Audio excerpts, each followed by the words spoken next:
The fake errors pushed me off the rooftop with a smile. When I opened my eyes again, I had been reborn into my infancy, witnessing the nurse swap the two of us with my own eyes, and my biological mother was watching it all, fully conscious, so she had been reborn too, so the tragedy of my past life was all her doing. In this life, I'll make them watch how a weed trampled into the mud can uproot an entire garden in one excruciating pain. This is my final sensation, the moment my body hit the ground. The sickening crunch of bone was unmistakable. Then came the sight of Ivy's contorted face. She stood at the roof's edge, looking down at me, a triumphant smirk playing on her lips. "Sorry, sis." Her voice was sickly sweet, but Mother said, "The Shin family only needs one daughter." Darkness swallowed me whole. I thought this was the end, and yet a blinding light suddenly flooded my vision. Instinctively, I tried to raise my hand to shield my eyes, only to find my arm small and weak, swaddled in the soft fabric of an infant's blanket, a healthy baby girl, 3-4 kilograms, born to Regina in bed 7. The nurse's voice announced from above I had been reborn, and I was back at the very moment of my birth. Before I could even process the shock, the nurse was already carrying me out of the delivery room. Through a gap in the swaddling blanket, I saw a face that was both familiar and strange. Regina, my birth mother. In my past life, I didn't find out I was a switched-up birth child until I was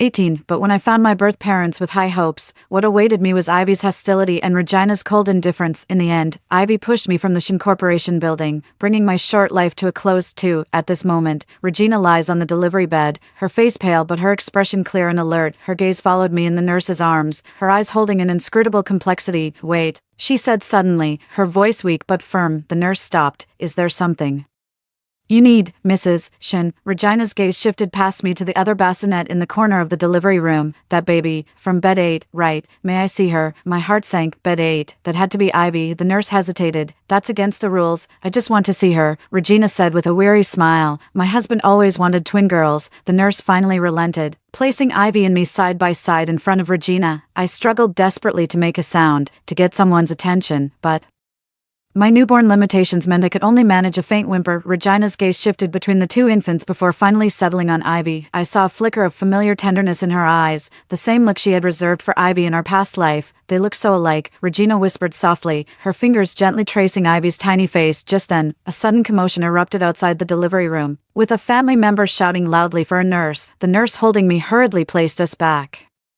in the bassinet, saying, "Mrs. Shin, I'll be right back." After the nurse left, Regina suddenly sat up, moving with an agility that seemed impossible for someone who had just given birth. She stared at me and Ivy, a strange glint flickering in her eyes. "I can't believe I've actually been reborn." Her voice was barely a whisper, yet it hit my ears like a thunderclap. "This time, I will protect Ivy." My blood ran cold. Regina is a reincarnator too. She reached out to adjust the wristbands for me and Ivy, her movements so practiced it was as if she had done it countless times. Then, she pressed the call button, lay back down, and resumed the facade of a frail new mother. The nurse hurried back in. "Mrs. Shin, I'm feeling a bit lightheaded," Regina said weakly. "Could you please call a doctor for me? Also, my husband will be here soon. Please tell him our daughter is healthy." The nurse nodded and left, completely unaware that the wristbands had been switched. I watched helplessly as fate once again spiraled toward the abyss. Regina deliberately switched me and Ivy. Even with a second chance at life, she still chose Ivy. A 3 soon after, a nurse carrying Ivy approached Regina. "Mrs. Shin, this is your daughter." As for me,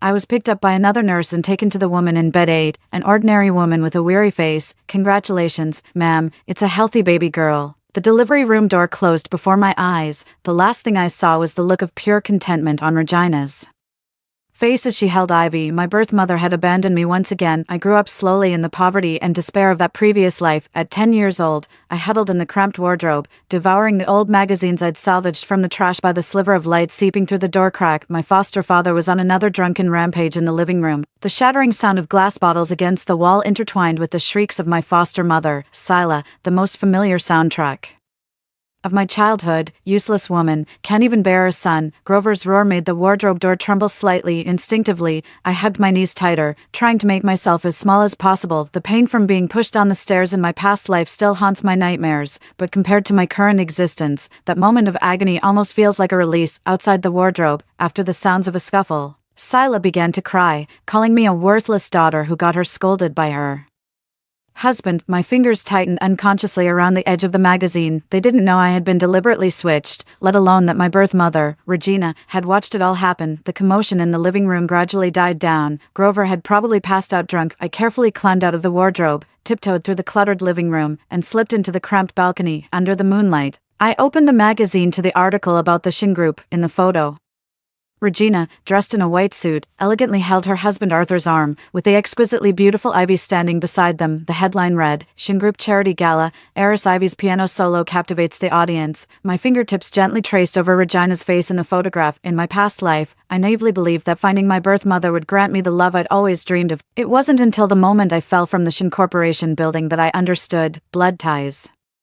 Can't buy love. Looking at your precious magazine again, Sila's voice suddenly rang out behind me. I quickly stuffed the magazine under my clothes, but it was already too late. She grabbed a fistful of my hair, her breath reeking of alcohol as it hit my face. You little brat, always daydreaming. With her other hand, she roughly pulled out the magazine. What's this? Stealing money again to buy this useless junk. I didn't steal anything. I found it at the dump. I struggled to explain, my scalp burning with a tearing pain.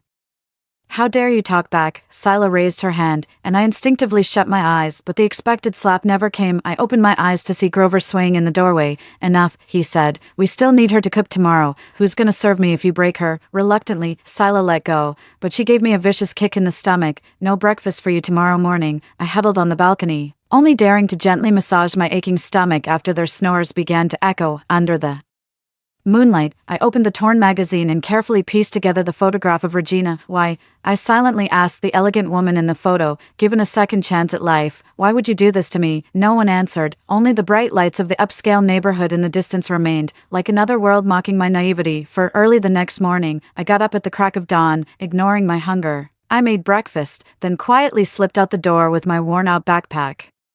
School was my only refuge, even though the kids there often picked on me for being the poor one. Look, it's Trash Girl. As soon as I entered the school gate, a few boys surrounded me. Find any treasures today? I kept my head down and quickened my pace, but the ringleader boy yanked my backpack. Everyone, look, Trash Girl's bag is sewn from rags. Amidst the jeering laughter, my backpack strap snapped, sending my books scattering across the ground. I knelt on the ground, gathering my things, when suddenly I heard the sharp crack of a slap. You've gone too far. I looked up to see a girl in an immaculate school uniform blocking my path. Her hair was pulled into a high ponytail, and she stood there like an angry little peacock. Sonny, what's it to you? The boy said, holding his cheek, though his tone had noticeably softened. If you bully anyone again, I'm telling the principal. The girl named Sunny bent down to pick up my books, then took my hand. Let's go. Her palm was warm and dry, the first genuine kindness I had felt in 10 years. Thank you, I whispered as we reached the corner of the teaching building, reaching out to take my books back, but Sunny didn't let go. Your hand is bleeding, she said. She pulled out a handkerchief embroidered with little flowers and gently wrapped it around the scrape on my palm. I'm Sunny, from Class 3, Grade 5, and you, Phoenix, Class 1, Grade 5, I answered, instinctively using the polite phrasing I'd learned from A. Magazine. Sunny's eyes lit up. Your voice is so nice. It sounds like a TV announcer's. She hesitated for a moment. Would you like to be my friend? A friend. That word is a luxury I can't afford. In my past life, I never had a true friend, right up until the moment I died. I'm poor, I said honestly. I probably don't deserve to be your friend. Sunny just smiled. My dad says real friends don't care about things like that. She lowered her voice mysteriously. Actually, my family used to be really poor too. It wasn't until last year, when my dad struck it rich in business, that I transferred here. No one else knows, and just like that, I made my first friend in this new life. 5. After school, Sunny insisted on walking me home. When we reached the entrance to the slum, her eyes widened in surprise. You live here? I nodded, bracing myself for the look of disgust I'd seen on other classmates' faces. But Sunny just bit her lip. See you tomorrow, watching her figure disappear into the distance. I turned and walked toward the dilapidated apartment building I called home, but then, at the corner, a familiar black sedan made my blood run cold. The Shin family car. The window was half open, revealing Regina's elegant profile. She was staring intently in the direction Sunny had gone, a thoughtful smile playing on her lips. I ducked behind the wall, my heart pounding like thunder. Why is she here? Is she watching me? I didn't dare move on until the car had driven away. When I got home, Sila, for once, wasn't passed out drunk on the sofa. Instead, she was pacing back and forth excitedly. You little brat, you're finally back. She yanked me over. Start packing. We're moving. Yes, someone's sponsoring our move to a better neighborhood. Sila's face was flushed with excitement. They said it's a poverty assistance program. They even arranged a job for your dad. A sharp pang twisted in my gut. This was no coincidence. The moment Regina saw me becoming friends With Sunny, she arranged to have us transferred. She doesn't want to give me any chance to turn my life around. When I asked softly, tomorrow, Sila waved impatiently. Go pack up your junk. That night, I slipped out of the house, ran to a public phone booth, and dialed Sunny's number from memory. Hello, answered a gentle woman's voice. Is Sunny there? Please, this is her classmate, Phoenix, after a brief silence. Sunny's cheerful voice came through. Phoenix, what made you call? I'm moving away. I won't be able to come to school tomorrow. I tried hard to keep my voice from trembling. Thank you for helping me today. You're my first friend. Wait, where are you moving to? I don't know. I cut her off, but I promise I'll come back to find you. Wait for me. After hanging up the phone, I stood motionless in the biting wind. Regina wanted to sever all my hope, but I wouldn't let her succeed in this life. I will remember everyone who was kind to me, and I will make every person who hurt me pay the price. 6. The next day, we moved to a neighborhood on the other side of the city. It was a slight improvement over the old slum, but it was still rundown. Grover came back from his first day at the new job, beaming. My salary doubled. Meanwhile, I transferred to a new school, a place even worse than the last. The teachers here were half-hearted, and the students formed cliques. I endured it quietly, seizing every chance to learn. The school library became my sanctuary, though its collection was limited. I devoured every book I could get my hands on. After the Grovers fell asleep each night, I would secretly practice the etiquette and dance moves I'd learned from books. 3 months passed like this. Then one day after school, I saw that black car parked at the school gate. This time, the rear window was fully lowered, and Regina's face came clearly into view. Our eyes met for a second. Her gaze was cold and appraising, as if she were looking at a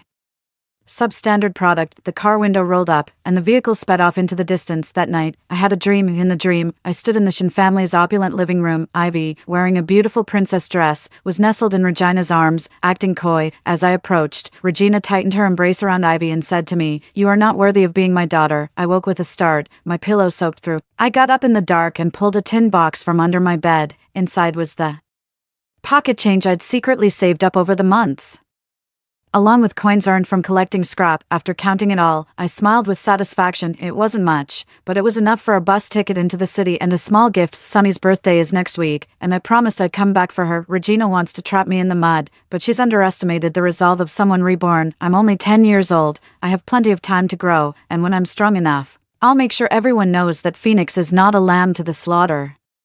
Outside the window, the cold moonlight fell upon my tin box, where the coins reflected a faint yet resolute glimmer. 5 years later, I stood before the grand gates of St. John's Academy, just as I had dreamed, my fingers tightening around the straps of my faded, washed-out school bag. Though housed in the body of a 15-year-old was a soul that had once lived to 25. I still couldn't suppress the trembling in my fingertips. "Look over there, a scholarship student, I presume," I heard. "He's here on a scholarship. Look at his clothes. They're frayed and he's still wearing them. Shoo, keep your voice down. He can hear you." The whispers slithered into my ears like venomous snakes. I lifted my chin and strode onto the campus. Sunlight filtered through the stained glass of the Gothic architecture, casting dappled patterns of light on the floor. In a past life, I had fantasized countless times about setting foot in this elite institution. Now, I had finally made it, albeit in this manner. "New student," a voice, sickly sweet, came from behind me. The moment I turned around, my blood seemed to freeze in my veins. Ivy, she wore a perfectly tailored school uniform, her pleated skirt revealing a pair of slender legs, chestnut curls cascaded over her shoulders, and an angelic smile graced her face. The murderer who pushed me off the building in my past life was now standing right in front of me. Pretending we were strangers, "I'm Ivy, a member of the student council's welcoming committee." She extended her hand, her nails neatly manicured and polished with a soft pink lacquer. "You must be Phoenix, right? The principal specifically asked us to take good care of you." I stared at her hand for a couple of seconds before reaching out, my touch brief and fleeting. "Thanks, your dorm is in Building B. I'll show you the way." As she turned, the ends of her hair brushed past my face, carrying a hint of her fragrance. "Oh, by the way, do you want to apply for a grant to get a new school uniform?" "That won't be necessary," I replied calmly. "The school rules only specify we wear the standard style. They don't say anything about it being new or old." Ivy's step faltered almost imperceptibly before she quickly resumed her graceful stride. The dormitory was much better than I had imagined. A 4-person room with a private bathroom. My bed was by the window, bathed in perfect sunlight. Ivy stood at the doorway, showing no intention of coming in. "The opening ceremony is This morning at 10 in the main auditorium, she said, handing me a class schedule. You're in Class A, grade 10, right next to my room. Let me know if you need anything. As she turned to leave, I clearly saw a flash of cold light in her eyes. The game is on 7. After the principal's lengthy speech at the opening ceremony, he announced that a representative from the Board of Trustees would now address the audience. As Regina walked onto the stage in her high heels, I dug my fingernails deep into my palms. It had been 5 years, and she was even more elegant and refined, her every gesture exuding the poise of a high society lady. Her gaze swept over the students in the audience, lingering on me for less than a second, yet it sent a sharp pang of pain twisting through my gut. A special welcome to the 5 students who have received full scholarships this year. Regina's voice was gentle yet firm. St. John's has always been committed to nurturing talent, regardless of background.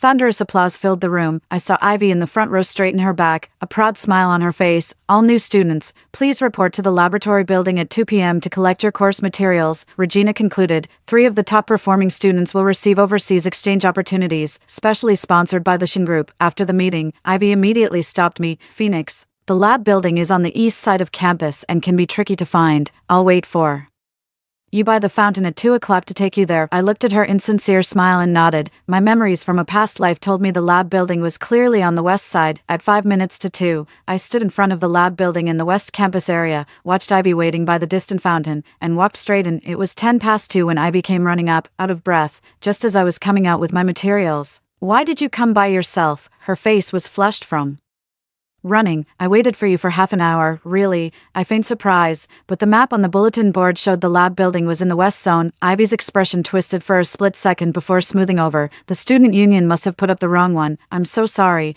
It's fine, I said with a smile. I wasn't late anyway. Round 1 went to me. The days that followed were like a tango of simmering tension. Ivy's provocations were relentless. My locker suddenly wouldn't open. My homework notebook vanished without a trace, and during PE class, someone cut the laces on my sneakers, yet I always managed to get out of a tight spot, thanks to the master key I carried, my pre-scanned digital homework backups, and spare shoelaces. During Friday's chemistry lab, the teacher announced we'd be doing a group experiment. We'll group by student number, the teacher said, adjusting his glasses. Phoenix, you're with Ivy. A ripple of commotion went through the classroom. Ivy glided gracefully to the seat beside me. What a coincidence, she said. Let's do our best together. The experiment involved preparing copper, 2-sulfate crystals. Ivy volunteered to record the data, while I handled the procedures. As I concentrated on heating the solution, I caught her out of the corner of my eye, secretly altering the numbers in the logbook. Ivy, I said suddenly, could you hand me that beaker? She instinctively reached out, and I seized the moment to retrieve my phone.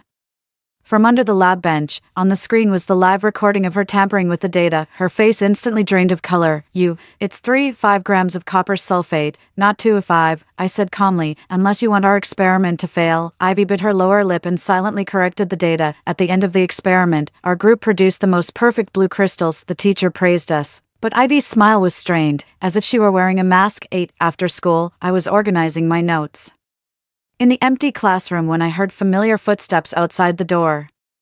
Mom, what are you doing here? Came Ivy's voice. Just came to see you. Regina's gentle tone made my chest feel tight. Are you settling in at the new school? It's fine. It's just, Ivy's voice trailed off. That Phoenix is so annoying. She always sees right through my plans. Regina's voice turned icy in an instant. How many times have I told you not to make your moves so obvious? That girl is no fool, but she's just a poor student. Listen, Regina lowered her voice.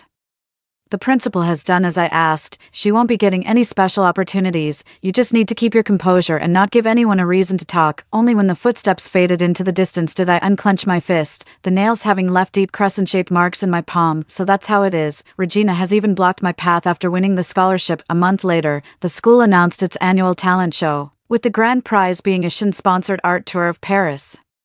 When the sign-up sheets were handed out, Ivy walked right up to my desk in front of everyone. Phoenix, are you signing up? She asked with an innocent smile. I hear you're quite the singer. The whole class erupted in whispers. No one had ever heard me sing. This was clearly a trap. I looked up and met her gaze. Yes, I am. Piano solo. Ivy's pupils contracted sharply. She had no idea I could play the piano. On the day of the competition, the auditorium was packed. Ivy's classical dance performance was the grand finale, earning a thunderous ovation. I performed before her, playing Chopin's Revolutionary Etude. As the final note faded, the hall fell silent for a few seconds before erupting into thunderous applause. I saw Regina on the judges' panel with a dark expression, while Ivy stood backstage, a venomous glint in her eyes. During the scoring announcement, the host declared, "And the winner is Student Ivy." The hall erupted in applause once more. Ivy gracefully ascended the stage to accept the award, and as she passed me, she whispered, "The poor should know their place." I stood up and walked straight to the judges' table. "I object to the result," I said. The auditorium fell silent instantly. The principal cleared his throat awkwardly. "Arthur, the judge's decision is final. Is that so?" I produced my phone. "Then perhaps you'd care to explain this recording." A clear conversation came from the phone. "Rest assured, madam, the winner has already been predetermined to be Miss Ivy. Thank you for your hard work, Judge Zhang. The payment will be transferred to your account on time." The entire audience erupted in an uproar. Ivy turned deathly pale, while Regina shot to her feet. Fabricating a recording is a serious breach of conduct, whether it's fabricated or not. A quick look at Judge Zhang's bank statements will tell us. I looked Regina straight in the eye. Or perhaps Mrs. Shin dares to publicly guarantee that nothing of the sort happened. The air in the auditorium seemed to freeze solid. For the first time, a crack appeared in Regina's perfectly composed facade. Just then, Ivy suddenly burst into sobs. "Phoenix, I know you're jealous that my family is better off than yours, but why would you set me up like this?" She turned to the audience, her eyes brimming with tears. "That recording, it was just me and the judge discussing a charity project." The situation reversed in an instant. Whispers broke out again, but this time, they were all directed at me. How utterly vicious. The pride of the poor is truly a fearsome thing. Poor Ivy. Seizing the moment, the principal announced, "Student Phoenix has slandered the judges and will receive a formal demerit." The competition results stand. As the crowd dispersed, I stood there, watching Ivy and Regina being fawned over by their admirers. The latter shot me a triumphant look, as if to say, "See, this is the difference between us." Stepping out of the auditorium, a light drizzle began to fall. I didn't open my umbrella, letting the rain soak my face. I lost this round, but the war has only just begun. Ivy, Regina, did you really think that would be enough to take me down? In my past life, I clawed my way from the slums to the gates of the Shin family. In this life, I will make you watch as I take everything you hold dear. Piece by piece, the rain grew heavier. Yet a cold smirk curled at the corner of my mouth. After all, the most interesting part of this game was just beginning. A week after the campus incident had blown over, I slipped into the city library under the pretense of attending a tutoring session. The third floor housed bound volumes of newspapers from the past 30 years. "Can I help you?" The archivist was a kindly old woman. "I'd like to see the local newspapers from 20 years ago, especially any coverage of the Shin group." The old woman led me to a dusty shelf. "It's all here, dear." I quickly found what I was looking for. The report on Regina's wedding. In the photo, she was young and beautiful, her arm linked with that of a handsome man. My fingers trembled slightly. This man, my biological father Arthur, was already gravely ill and on his deathbed when I saw him in my previous life. He passed away 3 months later, but what caught my attention was another woman in the corner of the photo. She stood in the shadows, almost cropped out of the frame. Yet I recognized those eyes. They were the spitting image of my own. "May I ask who this is?" I inquired, pointing at the blurry figure. As I asked the curator, the elderly lady put on her reading glasses and took a look. "Oh, that's Regina's close friend Serene," I heard later. "Well, it's all just old, sordid gossip now." My heart raced. "Could you tell me more?" "I don't know the specifics. I just remember Serene suddenly went abroad later. Some said it was because of Arthur." The old woman trailed off. A child shouldn't ask about such things. As I left the library, my mind was racing. Serene, Ivy, this is no coincidence. That night, I devised a risky plan to infiltrate the Shin family villa. Over the weekend, I tailed Ivy on her shopping trip. While she was trying on clothes in a luxury boutique, I slipped a pre-prepared tracking device into her shopping bag. At 8 in the evening, my phone's map showed she had returned to the Shin villa. I changed into black athletic wear, pulled on a baseball cap, and rode my second-hand bicycle to the affluent neighborhood where the Shin residence was located. There's a blind spot in the security camera coverage on the back wall of the villa. I had noticed it in my past life when I came to claim my family. Scaling the wall was easier than I'd imagined. I crouched in the garden bushes, watching the activity inside the villa. The first floor was brightly lit, and the faint sounds of Regina and Ivy's conversation and laughter could be heard. On the second floor, only the room on the far right had its light on. That was Regina's study, where in a past life she had refused to acknowledge me. After the lights went out, I used a wire to pry open the study window and slipped inside with ease. Moonlight streamed in through the floor-to-ceiling window, casting a silvery glow over the room. I went straight for the mahogany desk and tried the drawers. They were locked, but a memory from a past life told me the key was in a hidden compartment of Regina's nightstand. Too risky. I turned my attention to the bookshelf instead. finding a hidden compartment behind a row of hardcover books. Inside lay a leather-bound journal. The beam of my flashlight fell upon the yellowed pages. On the most recent one, it read, "She's back, like a nightmare from my past life, that bitch's daughter. Her eyes are the spitting image of her father's. Every time I see them, it turns my stomach. At least Ivy is enrolled at St. John's now. This time, I must make sure she stays far away from Cedric." I flipped to the beginning of the diary, and the more I read, the more horrified I became. Today in the delivery room, I was reborn. Heaven has given me a chance to right my wrongs. That child the nurse brought in, Serene and Arthur's bastard daughter. This time, I will not let her tarnish the Shin family name. Ivy is 5 years old now, the perfect picture of my elegance. As for that little bastard, the surveillance photos I had taken show her growing up in the slums, looking like a filthy little rat. She actually got into St. John's. But it doesn't matter. The headmaster has already taken my money. Ivy will be the only star. My hands began to tremble. Not only has Regina been reborn, but she also knows my every move. What's even more terrifying is that Ivy is actually my biological father's illegitimate child with that woman. Serene denied her husband's love. Regina projected her twisted affections onto her rival's daughter. Suddenly, footsteps echoed from downstairs. I quickly returned the diary to its place and hid behind the curtains. The study door swung open, and Regina walked in. She went straight to the bookshelf, retrieved the diary, flipped to the latest page, and added a few lines. I held my breath, not daring to move until she was out of sight. As I climbed out the window, I accidentally knocked over a flower pot. "Who's there?" The beam from the security guard's flashlight swept across the area. I scrambled over the wall to escape, but the barbed wire tore a deep gash in my right leg. I went home and tended to my wounds through the pain, the contents of the diary swirling in my mind. Regina, to get back at your husband's infidelity, you'd rather raise your rival's daughter just to torment your own flesh and blood. Fine. In this lifetime, I'll make sure you reap what you've sown. My leg injury forced me to take 3 days off. On the day I returned to school, the homeroom teacher announced there was a new student. "This is Cedric, a new transfer student from the capital." Hearing that name, the pen in my hand clattered to the floor. The boyfriend from my past life, the one who ultimately chose to believe Ivy, had appeared 3 years early. 11. Cedric stood at the podium, the sunlight gilding his tall, straight frame with a golden edge. He gave a brief self-introduction, his gaze sweeping across the classroom and pausing slightly when it landed on me. "Cedric, you can sit here for now," the homeroom teacher said, scanning the room. "Teacher, I have an empty seat here." Ivy's sweet voice rang out, and sure enough, there was a vacant spot beside her. Cedric gave a polite nod and made his way to that seat. As he passed by me, a familiar scent of sandalwood drifted through the air. During class, I could feel a gaze fixed on my back. After class, I quickly gathered my books to leave, only to be stopped. "Hello, I'm Cedric." He stood by my desk, a gentle smile on his lips. "Have we met somewhere before?" Ivy immediately squeezed her way over. "Cedric, the dean asked me to take you to get your uniform." Cedric glanced at her, then turned back to me. "What's your name?" "Phoenix." I looked down, avoiding his gaze. "Sorry, I'm in a hurry." I walked quickly out of the classroom, my heart pounding. When I first met Cedric in my past life, he had said the exact same thing. It felt like history was repeating itself. But this time, I wouldn't make the same mistake. In the days that followed,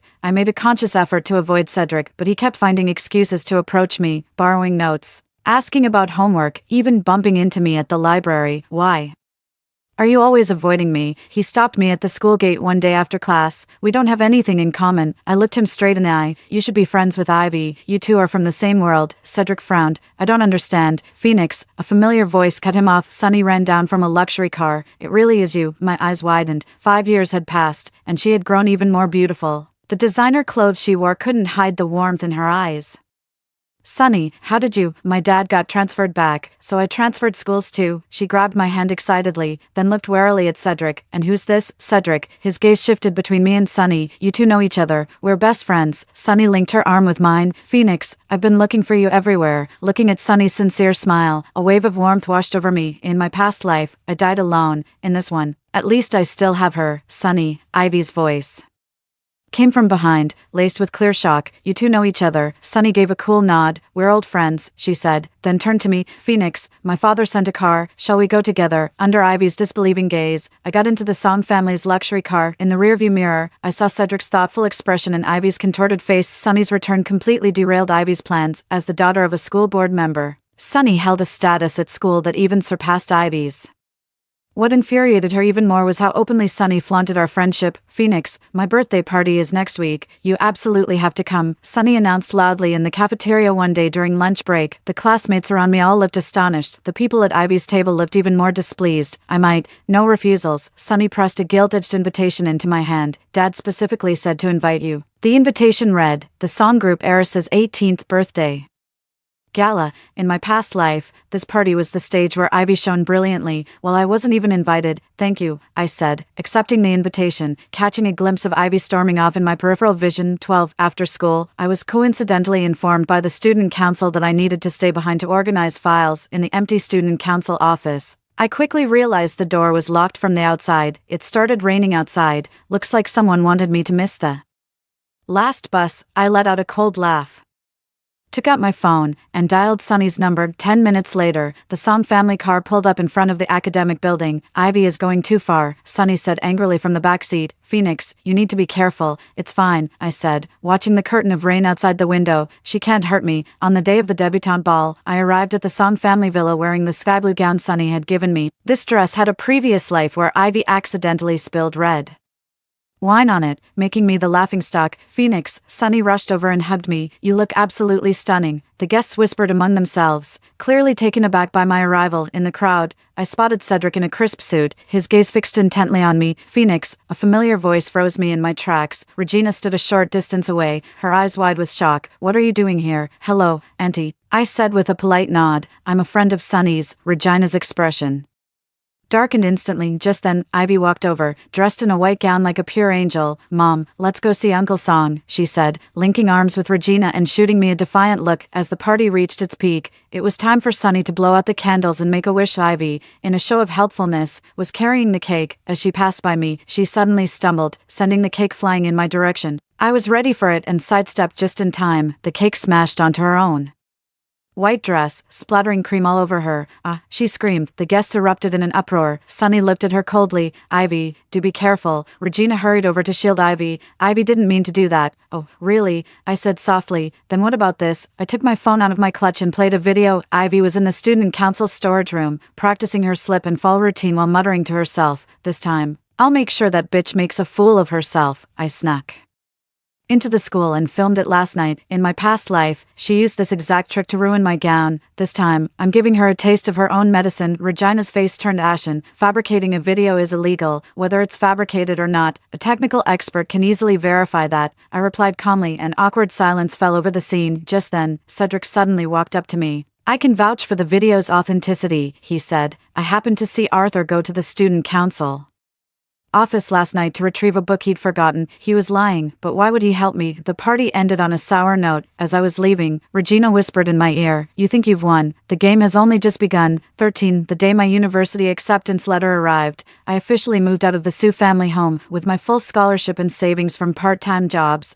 I rented a small apartment near campus. "Phoenix, are you really not considering moving in with me?" Sunny asked, her voice tinged with disappointment. "I need my independence," I said with a smile, giving her a hug. "But we'll see each other all the time." I chose the business school, and Ivy, coincidentally, ended up at the same university, studying in the art department. Cedric, however, went to a prestigious university abroad. Before he left, he came to see me, wait for me. I didn't respond. In this life, love isn't part of my plan. University life was busy and fulfilling, drawing on memories from my past life. I began developing a unique perfume. In my past life, the Shin Group was built on the perfume business. I know those formulas by heart. "This is called Nirvana," I said, showing Sunny the sample in our dorm. Top notes of bergamot and blackcurrant, heart notes of rose and jasmine, and base notes of sandalwood and amber. Sunny gave it a spritz, her eyes widening in delight. "It's incredible. It feels like a rebirth." "That's exactly the idea," I said with a smile. In my sophomore year, I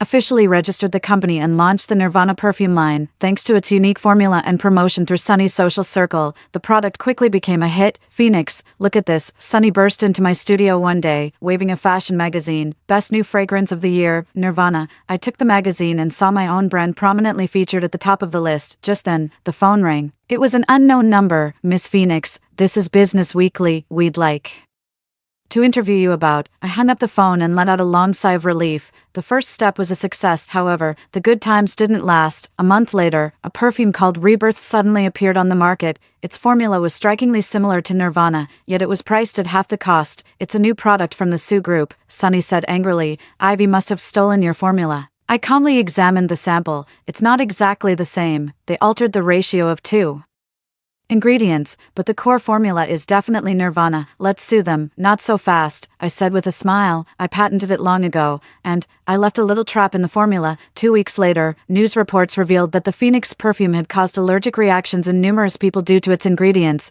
and the Sue Group was facing a class action lawsuit. My patent lawyer promptly sent a cease and desist letter. Phoenix, Ivy cornered me in the hallway after class one day, her eyes blazing with fury. "You set me up." "Set you up?" I raised an eyebrow. "You're the one who stole the formula." "I was merely protecting my intellectual property." "You think you've won," she hissed, lowering her voice. "Don't forget, my mother knows everything about you." "Oh, really?" I chuckled softly. "Then why don't you go ask her what really happened in the delivery room the year you were born?" Ivy's face instantly drained of color. She clearly had no idea about the baby swap. Ivy's retaliation was swift and brutal. A week later, I was involved in a freak car accident. The driver fled the scene, and I was rushed to the hospital with multiple fractures and internal bleeding. The prognosis is not good. In my dazed state, I heard the doctor say those words, 14 for 3 days and 3 nights. I hovered between life and death. No one came to see me, no one but Sunny. In the early hours of the 4th day, I was finally out of danger, only to hear the sound of a familiar argument outside my hospital room. "Mom, why save her? Wouldn't it be better if she just died?" It was Ivy's voice. "Shut up." Regina's voice was unusually sharp. "If she dies now, what will the media say? Founder's biological daughter of the Shin Group dies under mysterious circumstances. We'll be the prime suspects." "But, no buts. I've already contacted the best doctors. She has to live, at least, until we secure control of her company." As the footsteps faded away, I forced my eyes open with difficulty, only to find Cedric sitting by the hospital bed, dark circles heavy under his eyes. What are you doing here?" My voice came out hoarse and raspy. "Sunny told me." He took my hand. "I flew back overnight from abroad. It's not worth it." "It was worth it." His gaze was unwavering. "Phoenix, in both lifetimes, I have only ever loved you." I stared at him in shock. "What did you say?" "I was reborn too." He gave a bitter smile. "In my past life, I made a grave mistake by believing Ivy's lies. In this life, I swear to protect you." The sheer amount of information was overwhelming, and my mind struggled to process it. Cedric was a reincarnator too. No wonder he showed up early. No wonder he was always helping me. "I don't need protection." I finally withdrew my hand. "Love is a luxury to me, not a necessity." A flicker of pain crossed Cedric's eyes, but his expression soon turned resolute again. "I know. I'll wait for you, no matter how long it takes." After being discharged from the hospital, I pretended to have amnesia, claiming to have no memory at all of the car accident. Regina breathed a sigh of relief and offered her faint concern. Ivy remained skeptical, probing me from time to time. Meanwhile, I secretly accelerated the final steps of my revenge plan. At the 3rd anniversary gala for the Nirvana perfume brand, I invited celebrities and media from all walks of life. Regina and Ivy were also on the guest list. I made sure Sunny personally delivered their invitations to ensure they couldn't refuse. The venue was exquisitely decorated. The brand's development history was playing on the large screen. I was delivering a speech on stage when Regina and her mother arrived in their finest attire. "Today, in addition to celebrating the success of Nirvana, I have an important announcement to make." I looked toward Regina in the audience, and a sudden sense of foreboding came over her. The screen cut to a surveillance video from 20 years ago. In a delivery room, a conscious Regina watched as a nurse swapped the wristbands of 2 newborns. 15. The room erupted in an uproar. Regina shot to her feet. "This is a fake." The screen then cut to evidence of Ivy's repeated attempts to frame me, footage of her tampering with equipment in the school lab, an audio recording of a financial transaction with a hit-and-run driver, security camera video of her stealing the perfume formula, and the cruelest irony of all. I raised my voice. "Is that you, Ms. Ivy? The slum girl you've always despised is actually Ms. Regina's biological daughter, while you are the child of her romantic rival." Ivy turned deathly pale, while Regina screamed hysterically, "Turn it off now." The press photographers went into a frenzy, snapping pictures. I continued, "Because her husband fell in love with her best friend Serene, Ms. Regina transferred her twisted affection onto her rival's daughter, while subjecting her own flesh and blood to endless torment." Chaos erupted in the venue. Regina suddenly rushed onto the stage and grabbed my collar, shouting, "You bitch, I should have strangled you when I had the chance." Her deranged outburst was broadcast live. As security dragged her away, she was still screaming, "Ivy is my real daughter. That horse child doesn't deserve to live." Ivy tried to slip away in the chaos, but was stopped by police at the door. After the press conference, the Shin Group scandal made headlines across all major media outlets. Regina suffered a complete mental breakdown and was admitted to a sanatorium. Ivy, meanwhile, was sentenced to prison on multiple charges. As for me, sales of the Nirvana perfume have increased tenfold. I officially took over the Shin Group and merged its operations with my own company. "Congratulations," Cedric said, raising his glass to me at the celebration banquet. "Thank you."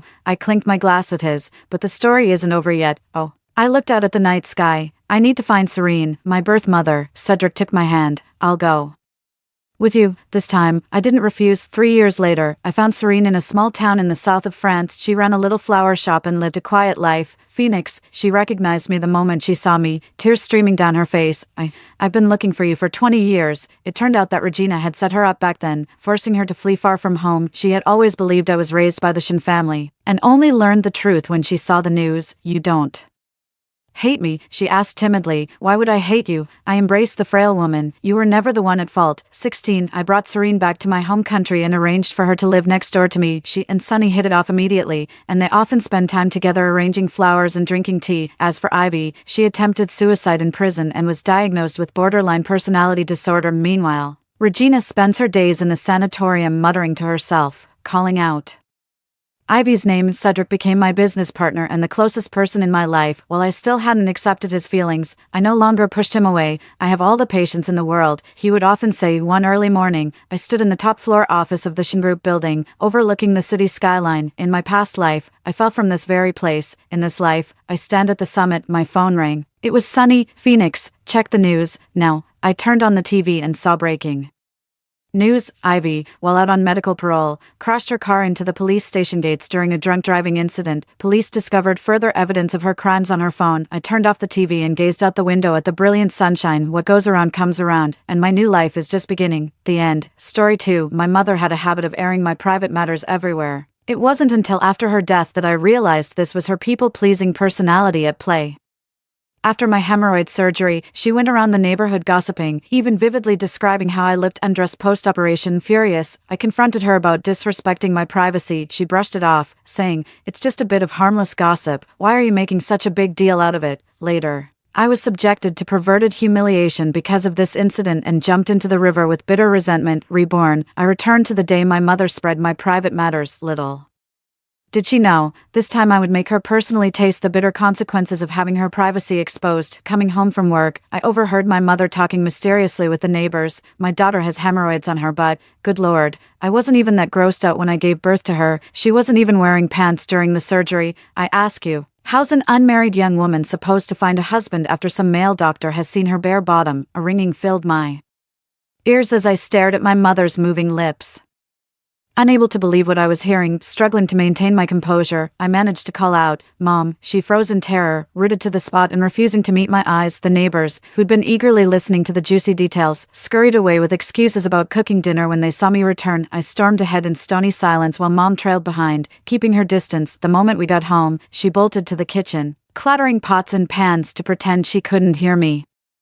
I slammed the kitchen door open. "Mom, I specifically told you to stop sharing my private matters. Why do you never listen?" Mom threw down the rice ladle, stiffened her neck, and stomped her foot in a huff. "Yo-yo, I was just making small talk. Why are you making such a big deal? I'm your mother. There isn't a single part of your body I haven't seen." Great, there she goes again with that same old line. But I've grown up now. I'm not a child anymore. My chest heaved with heavy breaths. Is she really my biological mother? I must be a child she picked up somewhere. No real mother would use her own daughter's business as gossip material. Crack. Mom smashed a bowl on the floor, sending shards flying everywhere. "Yo-yo, now that you've grown wings, you look down on me." She sobbed tearfully and ran off to call my dad and tattle on me. I watched coldly as she twisted the truth with silver-tongued eloquence over the phone. After hanging up, my mother turned to me with a smug look. I stared at her as if she were a fool and said, "Mom, have you forgotten why Dad's been living at the factory instead of coming home?" Her face froze, and she deflated like a punctured balloon. I picked up my phone to call my dad and noticed several people frantically tagging me in the neighborhood group chat. When I opened it, I was absolutely furious. They were asking where I had my hemorrhoid surgery and inquiring about the details of the procedure. My mom was all hyped up, firing off over a dozen voice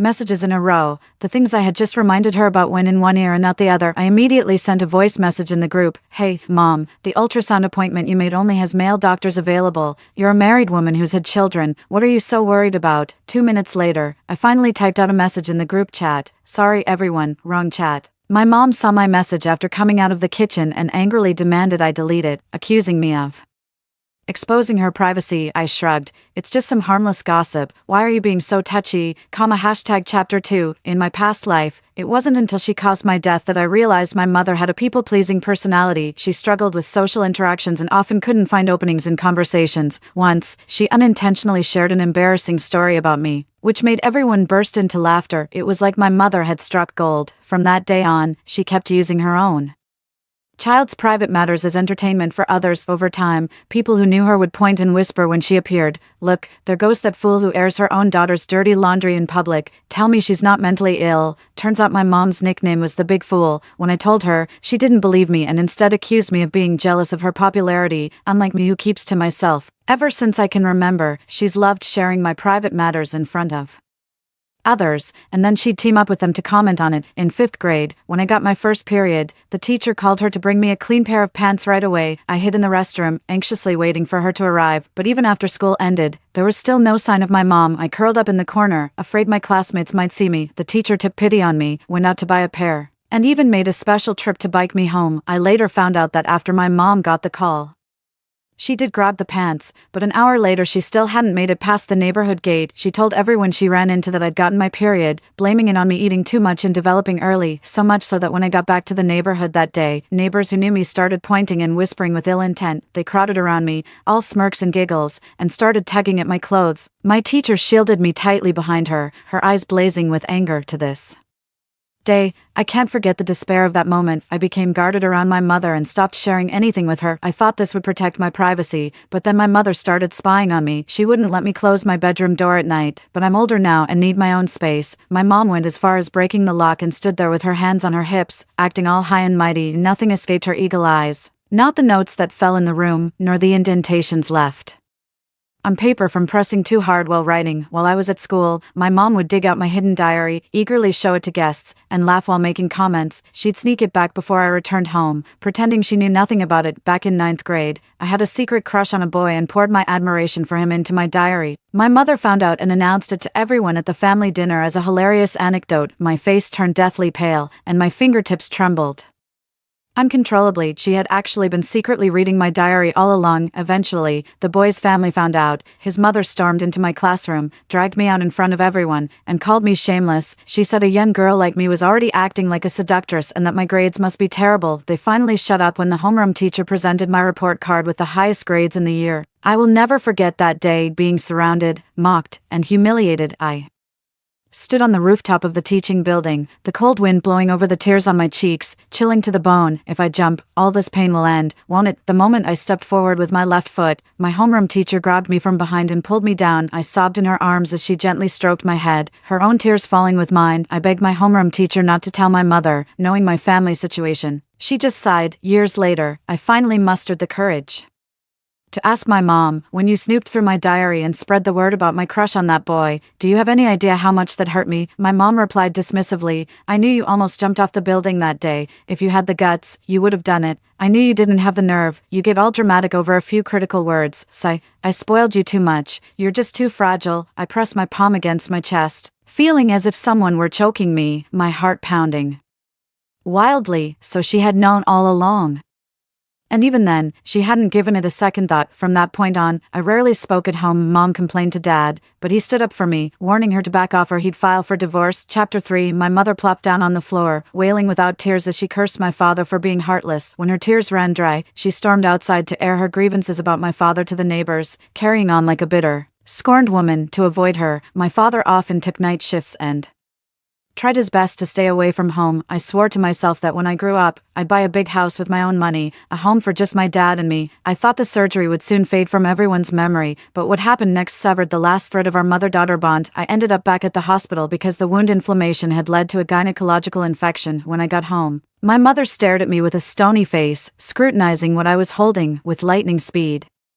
She rummaged through the bag, examining each medication one by one. Yo-yo, have you done something shameful? I didn't want to engage with her, so I completely ignored her, but my mom immediately exploded. Good girls don't get gynecological diseases. You must have slept with a man. I've had it up to here. Mom, what kind of mother slanders her own daughter like this? Are you even my real mother? She snatched my medical record and shrieked, I'm telling Jason, let's see how long you keep up this defiant act. Jason is my boyfriend. We've been dating for 6 months, and I've only brought him home once. That one time was all it took for my mom to add him on WeChat. Jason didn't think much of it, assuming my mom would just occasionally check in. Little did he know she'd start sending him my private photos every few days. When I bought some new underwear, she inspected them back and forth dozens of times before sending the pictures to Jason. With Yo-Yo's curvy figure, there's no way she'd buy such tiny underwear herself. Some other man must have given them to her. She even sent a long voice message teaching my boyfriend how to invade my privacy without getting caught. Yo-yo, what parent doesn't love their child? There must be a reason your aunt said those things about you. My mother sounded almost gleeful as she said my figure was terrible, no curves at all, and that no man would ever be interested in someone like me. That's just how she is, always finding fault with me. Jason held me tight, his expression serious as he said, Auntie, I love Yo-Yo and accept her flaws. I trust Yo-Yo. She would never do the things you're accusing her of. Jason spoke with deliberate pauses, leaving my mother flushed with embarrassment. In my previous life, Jason had trusted me completely, but he couldn't withstand my mother's constant meddling. Over time, we eventually broke up after being reborn. The first thing I did was come clean to Jason about my family situation. I started house hunting and decided to move out of my family home, but before I could move, something happened to me. On Friday evening, as I was nearing home after work, I sensed a man following close behind me. Too scared to look back, I quietly switched my phone to silent mode and pressed the emergency contact button. As I reached the unavoidable intersection, the streetlight flickered out. I quickened my pace, but a man still ambushed me from behind. I cried out in terror, "Who are you? What do you want?" The man gave a sinister grin and reached up to touch my face. "So you're Yo-Yo. I've been watching you for days. You finally showed up, but I don't know you." The man stopped responding. His large hand covered my mouth and nose while the other pinned me against the wall, groping beneath my clothes. After being single for so long, finally getting a woman comes easy. His foul breath hit my face as he spoke. My stomach churned violently, and I vomited all over the floor, yet he still refused to let go. #chapter. For I struggled with all my might, but he stood firm like an immovable wall. The sound of police sirens pierced the air. The man panicked, but it was too late to escape. My mother rushed to the police station and said I was lucky not to have been assaulted. I stared into her eyes, searching for answers. My mother turned away guiltily, unable to meet my eyes. She knew exactly what she'd done. If she hadn't broadcast my hemorrhoid surgery and gynecological issues everywhere, insinuating I was promiscuous, these scumbags would never have targeted me. In my past life, the same creep tormented me. I begged my mother for help, but instead of calling the police, she told everyone we knew that I'd been raped. Overwhelmed by despair, I threw myself into the river. This time, I hired a bodyguard in advance, keeping him close in the shadows for protection. At the police station, I specifically told my mom not to breathe a word about what happened today. It could ruin my reputation, with the officers watching. My mother nodded anxiously again and again. I was pretty shaken up, but Jason stayed by my side the whole time. When I woke up the next day, he was dozing peacefully on the sofa. When I went to the bathroom, I was surprised to find the living room packed with people. Neighbors and relatives had all shown up. When they saw me come out, they each stepped forward to comfort me. "Yo-Yo, your mom said you were almost assaulted yesterday. I just came to check on you. Please don't do anything rash. Yo-Yo. Don't blame your mom for talking about it. She only wants what's best for you. We noticed she wasn't out today, so we came by to see how you're doing. Sweetheart, don't be foolish. Don't tell your boyfriend about this, or he might break up with you." My face was deathly pale as I swayed unsteadily on my feet. The moment Jason emerged from the bedroom, everyone fell silent. After they left, I collapsed onto the couch and screamed hoarsely at my mother, demanding to know why she'd done it. My mother tried to pretend she hadn't heard me, just like she always did. My father stood on the balcony smoking one cigarette after another, looking as if he'd aged a decade overnight. "Fiona, let's get a divorce." My mother froze for 2 seconds, then started pounding my father's head with both fists like a rabid dog. "Enough, Mom. Are you trying to drive me down the same path as my sister?" The air went still for a moment, while thunder rumbled outside. My sister's name is Nyx, and it's a taboo subject in Our family, the year I started middle school, she decided to move abroad. Over a decade has passed, and she hasn't called home once. My mother drove her away. My sister was an outstanding student and got into a top university in China. I still vividly remember how she urged me before starting college to study hard and get into a university far from home, so we could break free from our mother. We naively thought that putting distance between us and our mother would keep her from exposing our private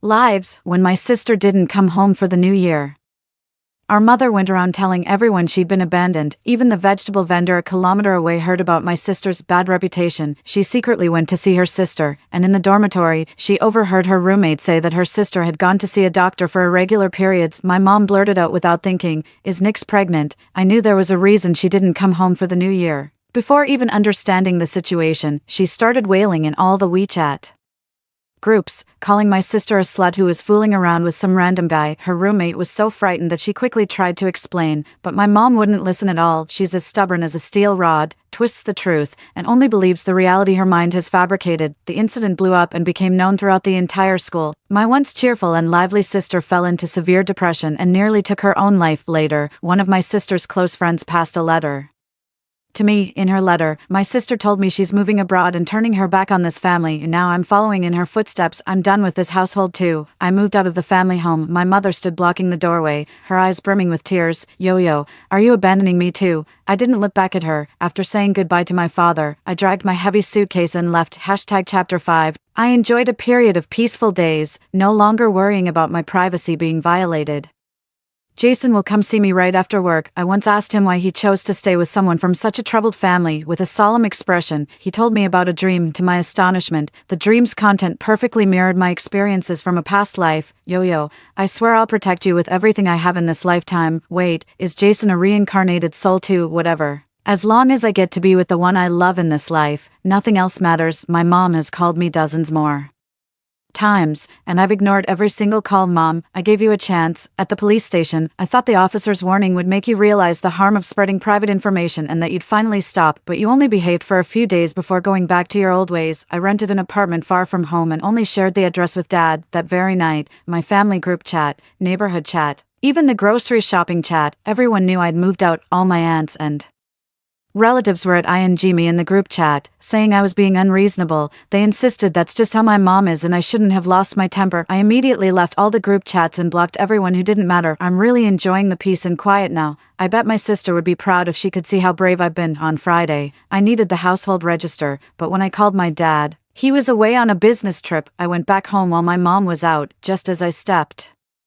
out of the neighborhood gate, I saw my mom pulling my boss's sleeve and badmouthing me. You have no idea, Yo-Yo is so greedy and lazy at home, and she never listens. How dare your company hire such an employee? You should fire her as soon as possible. My boss stared at my mom as if she were an idiot, oblivious to my discomfort. My mother kept divulging personal details about my private life. My boss asked her, "How do you know all this so well?" My mother said smugly, "Heh, I memorized her login and computer passwords. I found out her little secrets when she wasn't paying attention. Yo-Yo isn't a good girl at all. She's just using your company as a stepping stone and constantly talks about quitting at home." The leader's face darkened as he finally lost patience, shaking off my mother's sleeve and hurrying away as if afraid of catching her bad luck. Fiona, my mother spun around, her beaming face instantly contorted with panic. "Mom, I haven't had the chance to tell you yet. I've already left my previous job, so complaining about me to the leadership is pointless." I turned to leave, and she hastily asked for my current company's address, as if I'd ever tell her. My former boss lived right next to our neighborhood. After moving out, I had a feeling my mom would probably badmouth me to him. I'd already lined up a new job and hadn't even told my dad. 2 weeks later, when I returned from a business trip, I found the house completely ransacked. I immediately checked the security footage. We'd been burglarized, but the surveillance revealed it wasn't a burglar at all. It was my mother. Chapter 6. Knowing neither my dad nor Jason would give her my address, my mother started staking out Jason's workplace every day. She discreetly followed him to finally track me down. When the neighborhood security guard stopped her, she pulled out a thick stack of family photos to prove who she was. My mom knew I always keep a spare key under the doormat, so she just waltzed right into my home. She rummaged through the house looking for any trace of me, and eventually found the plans for my engagement party tucked under the coffee table. My father's name was clearly listed among the wedding guests, but hers was nowhere to be found. My mother stood frozen in place, utterly crestfallen as if struck by lightning. Before leaving, she took the engagement party guest list with her. Jason once asked me if it was inappropriate not to inform my mother about such a significant event as our Engagement, I know my mother all too well. She never misses a chance to put me down in situations like this. Why would I willingly make myself a target? We only had one table at the engagement dinner, with just my dad and my aunt's family from our side. Though small, their blessings for me were truly heartfelt. Before the banquet even began, my mother stormed in with my uncle's family in tow, radiating hostility. Yo-yo, have you no shame? How could you not tell me about something as important as your engagement? My father stood up and tried to pull her aside, whispering that this day was important to me. No matter how unreasonable she was being, she needed to consider the situation. My mother turned away, ignoring my father completely. She never had any respect for my kind-hearted father. Letting out a contemptuous snort, my mother strode to the head of the table and plopped down unceremoniously. She bluntly asked Jason's parents, "Do you know about Yo-Yo's secret?" "Let me tell you, she was recently harassed by some pervert, came home sobbing and carrying on about how she'd been violated. Lucky for her she ran into a decent family like yours. That little temptress would never have found a husband otherwise." A dead silence fell over everyone in the room. My father and my aunt's family all turned pale in an instant. "Fiona, shut your mouth." My father's voice was laced with anger, yet restrained beneath the surface. My aunt sidled up to me with feigned concern. "Yo-Yo, you're in the wrong here. What's the big deal if your mother scolds you? It's not like we don't know about your little secrets," my scheming uncle chimed in. "Fiona, if you ask me, you should cut ties with Yo-Yo. Let your nephew take care of you in your old age." That little weasel of a cousin fawned over him, saying, "Yo-Yo doesn't give a damn about you. From now on, I'll be like a son to you. When you're old, I'll be the one to carry your funeral urn." Dad and I exchanged a look, and we both knew exactly what was going on. With someone backing her up, my mom became even more brazen. It finally clicked for me why she has such a people-pleasing personality. My mother always wanted a son, believing no one would care for her in her old age after she passed away. She went out of her way to curry favor with my cousin, belittling me in front of him, and he would just giggle. My mother trampled over my blood in tears, all for that worthless creature. She stood before me with unshakable confidence, declaring, "If you don't apologize to me today and let me sit at the head of the table, I will sever our mother-daughter relationship." Before she could finish speaking, I cut in with my response, "Let's go, Fiona, the engagement party is off. We're going to sever our mother-daughter relationship first." My mother stood frozen, completely taken aback that I'd agreed, but my uncle and aunt each took her by the arm, their eyes crinkling with poorly concealed delight. "They've been coveting our family's wealth for ages. With me out of the picture, they'll have my mother completely under their thumb." This time my father didn't object, only complied. I'd previously mentioned cutting ties with my mother, but he'd always say, "She did give birth to you and raise you. Just be more tolerant and it'll blow over." My sister was driven abroad. My father had to stay at the factory after work, and our whole family was suffocating in a transparent jar because of my mother. My mother was completely dazed throughout, doing whatever the staff told her to do. Her uncle and kept comforting her. "From now on, your nephew will be like a son to you, and he'll take good care of you when you're old. It's just a girl, no big deal if you cut ties." Chapter 7 I sneered, "Fiona, from now on, you can just live your life with your nephew." That evening, I changed hotels and held the engagement party all over again. My dad stood there completely stunned, staring at the 10-packed tables of guests. I explained with a laugh that the parents and relatives of Jason's family they saw earlier were all actors I hired, just to prevent my mom from causing a scene right now. "My uncle's family is probably busy brainwashing my mom," Jason said. "I even resorted to strategies from the art of war just for this engagement party. What can I do?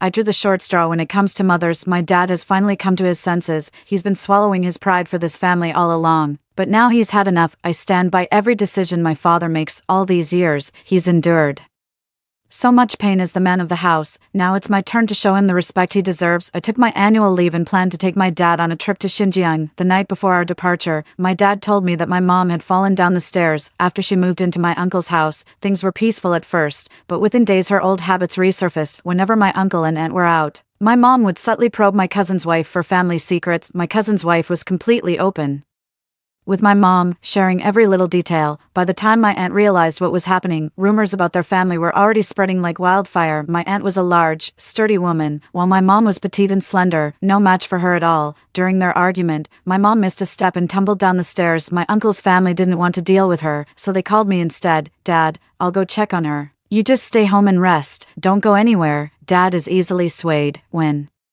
Mom starts with the waterworks and drama, he won't be able to handle it. I deliberately waited until after lunch to go. When I reached the hospital room door, I could hear Fiona chattering away, bad-mouthing me. Don't be fooled by my unruly daughter's usual antics. The moment she heard I was sick, she came running to wait on me. I need to show her who's really in charge. I pushed the door open, Fiona's expression darkened when she saw me, and she let out a disdainful snort. She noticed my empty hands and spoke in a displeased tone. Yo-yo, are you for real? I haven't eaten yet, and you didn't bring me anything. I was completely baffled. Bring what? Weren't you the one who said people only get sick from overeating, and skipping a few meals is fine? You taught me that yourself. How could you forget? I took her phone and started snapping pictures of her current state, then shared them across all our group chats. What are you doing? How could you just share my private stuff like that?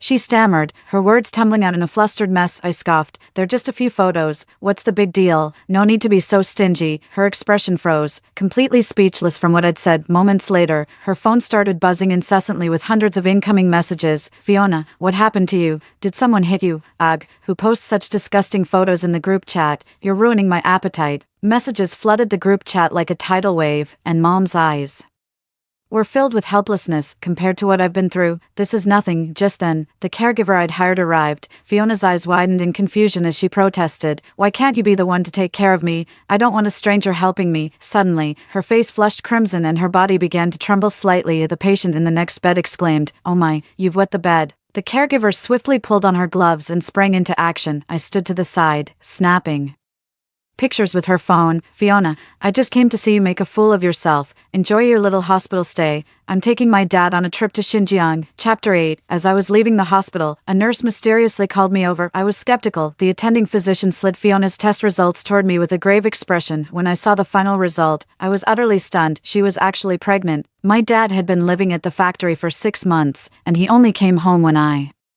returned. Fiona is having an affair. Thinking of how hard my father worked for our family, my fists clenched and fire burned in my heart. I need to find out who's behind this. I came out of the fruit shop carrying a big box of cherries and headed back to my apartment complex. I know Fiona all too well. If I asked her directly, she'd never tell me the truth, so I had to find another way. My neighbor Sally spotted me and eagerly pulled me aside to chat about this and that. I let out an intentional sigh and told her my mom was sick.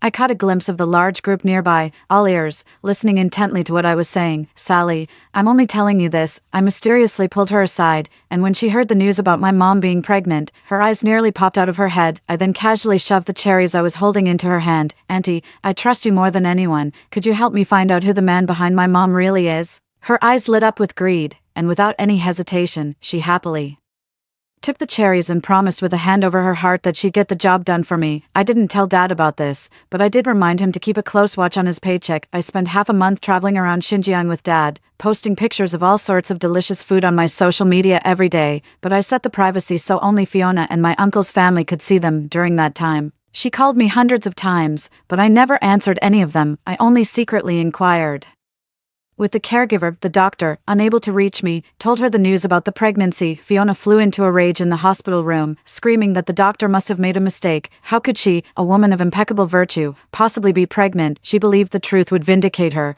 but she became the laughingstock among the patients. The scorn was especially palpable when they learned she was pregnant despite having been separated from her husband for a long time. The day Dad and I returned from our trip to Xinjiang, Fiona happened to be discharged from the hospital. She dashed into the neighborhood like a madwoman and knocked on someone's door in the dead of night. That night, the dogs in the neighborhood barked incessantly until dawn. As fate would have it, the man who got my mother pregnant turned out to be Sally's husband. He was a timid man who, when faced with the formidable Sally, was so terrified that he hid in the bathroom, afraid to come out. The two women fought all the way from inside the house to the building entrance. Word has it that Sally was on a rampage that night, like a raging fury. This really stirred up a hornet's nest. Fiona ended up in the hospital again, and tragically, she lost the baby she was carrying. The next day, rumors about her were flying everywhere, and for a long time, she became the talk of the town. When I showed her the video I had taken, she buried her face in the quilt and wept uncontrollably. When I was nearly violated by that perverted man, my private affairs were spread everywhere too. What are you crying for? Who are you performing for? My words, laced with sarcasm, pierced her heart like a sharp blade. This is human nature. One only understands heart-wrenching pain after experiencing others' suffering firsthand. Fiona was sobbing uncontrollably, begging me to put in a good word for her with my dad. She didn't want the divorce. She was hurting, but she didn't realize how much her actions had wounded me. The only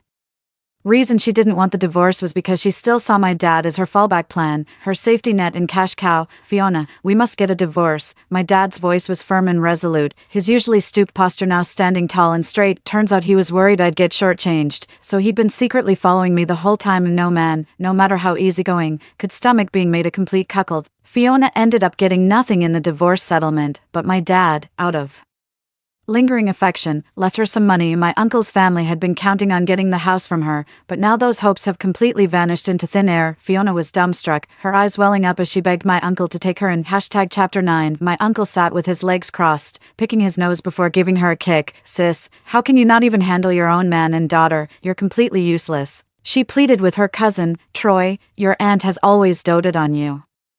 Since you were little, I always saved the best treats for you. You can't just abandon me now. Seeing the timing was right, her uncle finally rose lazily to his feet and helped her up. Since you're my own sister, I'll let you move back in, but only if you find a way to get Yo-Yo to buy Troy an apartment. Fiona's eyes lit up, and she immediately revealed that I had several $100,000 in savings. My cousin's eyes gleamed with a sly light as he immediately claimed to have a solution. I've been secretly hiring people to keep tabs on Fiona and my uncle's family, and I couldn't help but feel sorry for her when I heard the news. She could have had a much better life, yet she insisted on heading down a path of no return. I'm done interfering. Time to drop the savior complex and let people live with the consequences of their choices. I didn't tell my dad about this to spare him the worry. I limited my movements and kept Jason informed of my whereabouts. That evening, as I was getting into my car in the underground garage, two men suddenly threw a sack over my head from behind. Let's see how tough you act now, Yo-Yo. That voice, it was my cousin Troy. They took my phone and stole all the valuables from my bag. After getting out of the car and tearing off the sack, I saw my uncle's whole family was there. They sold me to this 40-year-old disabled man. My cousin threatened to take compromising photos of me unless I gave him my bank card PIN, saying he'd ruin my chances of marrying Jason.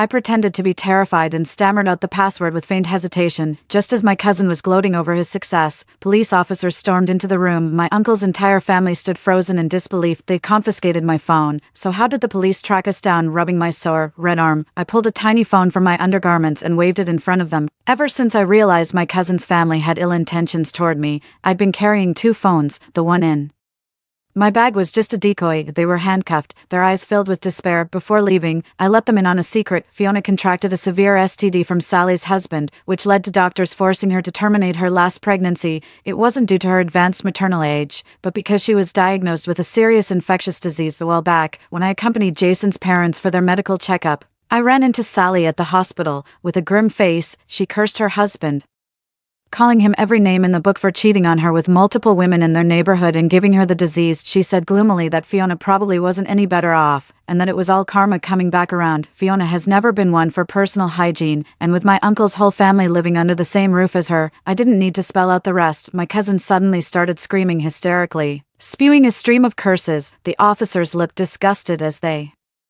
hauled them into the police car. Chapter 10. My uncle's entire family was sentenced, and according to their lawyer, they all contracted STDs and are now living in agony every day. Fiona wasn't directly involved in the kidnapping, so they released her after holding her for a while. With her home gone, she had no choice but to come to me. In less than half a year, her hair turned gray and her clouded eyes lost all spark of life. Yo-Yo, please save your mother. If you won't help me, I'll go join your father. Before I could utter a word, a barrel-shaped woman charged over, swinging her arms with a whooshing sound as she slapped the woman's face repeatedly from both sides. Exhausted from the beating, the woman slumped to the ground, panting heavily. Only then did I recognize it was Sally. Burdened by her husband's troubles, she had drained the family's entire savings to cover his medical treatment. The moment she laid eyes on Fiona, all her pent-up emotions came pouring out onto her. I contacted a psychiatric hospital. As she was being carried into the vehicle, a passerby kindly warned me that this hospital had a terrible reputation. Patients were reportedly abused and often went hungry. I gave a wry smile and walked away. 6 months later, Jason and I got married. On stage, I realized with a pang that Dad is now my only family left. Through tear-blurred eyes, I spotted a familiar figure. I rubbed my eyes, unable to believe what I was seeing. Dressed in simple white, she walked slowly toward me. It was my sister. My eyes welled up instantly. My sister said she knew about my wedding today, and how could I get married without family by my side? It turns out she'd been quietly keeping up with my life all along. I held my sister in a tight embrace, terrified this might just be a dream, and countless times I'd dreamed of reuniting with my sister, only to wake with nothing but tears. After the wedding, my sister said she still had one last wish to fulfill. I understood immediately and drove her to the psychiatric hospital. During my free time, I'd visit her, and each time she was completely unhinged. The nurse said Fiona had been moved to a different ward for assaulting someone. It was the most dilapidated house, and the stench hit us before we even reached the door. The nurse recoiled in disgust and backed away. Fiona lay in the hospital bed, mumbling incoherently as I moved closer. I finally made out that she was murmuring my and my sister's names. She looked up with vacant eyes, freezing for a moment when she saw the two of us. My sister's face remained calm. Beneath that tranquil gaze lay a profound sorrow that had seen through the ways of the world. Not a single word passed between the three of us, yet it felt as if volumes had been spoken. As I turned to leave, Fiona rushed after me. "Have you seen my two daughters? They have so many private little secrets. Let me tell you all about them." I gripped my sister's hand tightly and let out a long, heavy sigh. She was completely out of her mind, yet still clung to her vile nature. A month later, the psychiatrist informed me that Fiona had passed away from her illness. I planned to place her ashes with my grandparents. When I went to retrieve it, a deranged elderly woman snatched the urn, and during the chase, it accidentally shattered in the sink. It took several male nurses considerable effort to finally escort her away. They apologized and explained that Fiona had been spreading the old woman's private matters while she was alive, which led to the incident.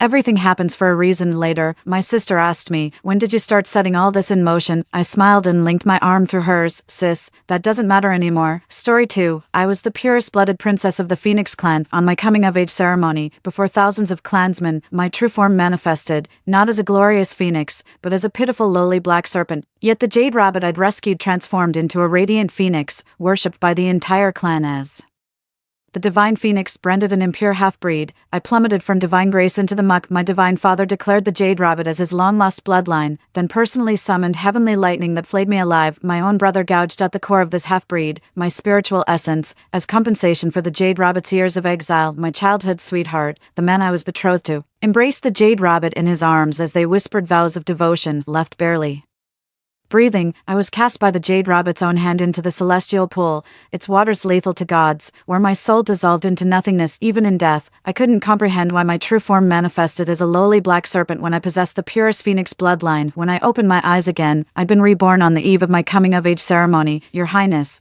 the 100-feather gown for tomorrow's ceremony has arrived. The Emperor also prepared a phoenix hairpin," they say.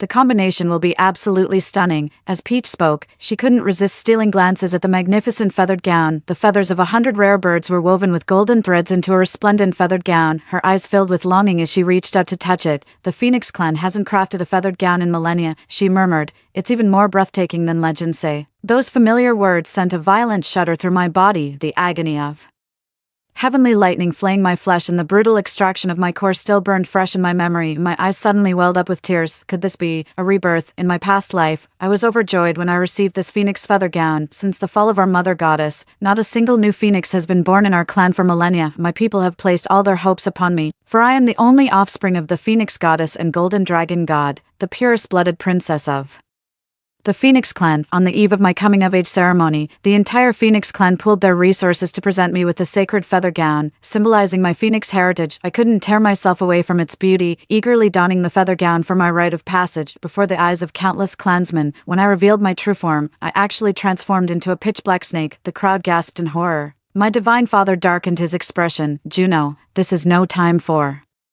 games at such a crucial moment. Show your true form at once." Stunned myself, I writhed in serpentine coils, desperately channeling my magic, yet no matter how many times I tried, I remained nothing but a black snake. Just as I channeled my magic for the 99th time, a crystalline phoenix cry pierced the heavens. I stared dumbfounded. It was the very moon rabbit I'd rescued with my own hands. Her body erupted in golden radiance as iridescent feathers materialized. She was transforming into a phoenix. The crowd prostrated themselves, worshipping the rabbit as a divine phoenix while branding me an impure-blooded mongrel.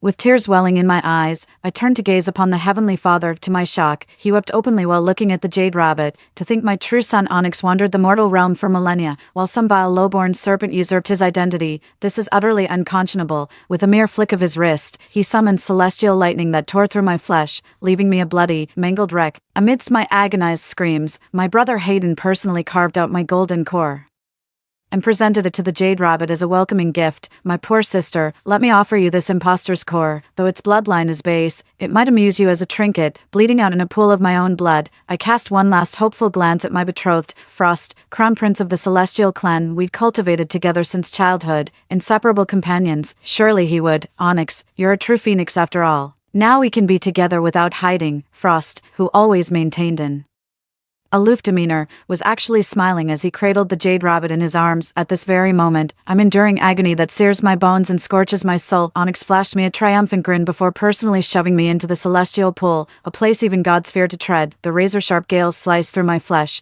leaving wounds so deep my bones were visible. Nothing compares to this heartache. In my last conscious moment, I still saw the golden phoenix light erupting from my bones till death. I couldn't understand, with the purest phoenix bloodline in my veins, why did my true form manifest as a lowly black serpent? The agony of my past life remains vivid before my eyes. In this lifetime, I will uncover the truth no matter what. Just like in my past life, I smiled and accepted the 100-feather skirt, but the moment I lowered my head, a cold glint flashed through my eyes. Peach had served me for thousands of years, and she was also the first to discover the jade rabbit. Out of kindness I saved the jade rabbit's life, only to die with bitter regret in the end. In my past life, it must have been Peach and the jade rabbit conspiring together that caused my death. Suppressing my murderous intent, I casually made up an excuse to send Peach away. I've heard snow lotuses grow on the mountain peaks. Fetch some for me. Peach's gaze faltered, panic flashing across her face. Your Highness, your coming-of-age ceremony is tomorrow. How could I possibly leave for the snow mountains?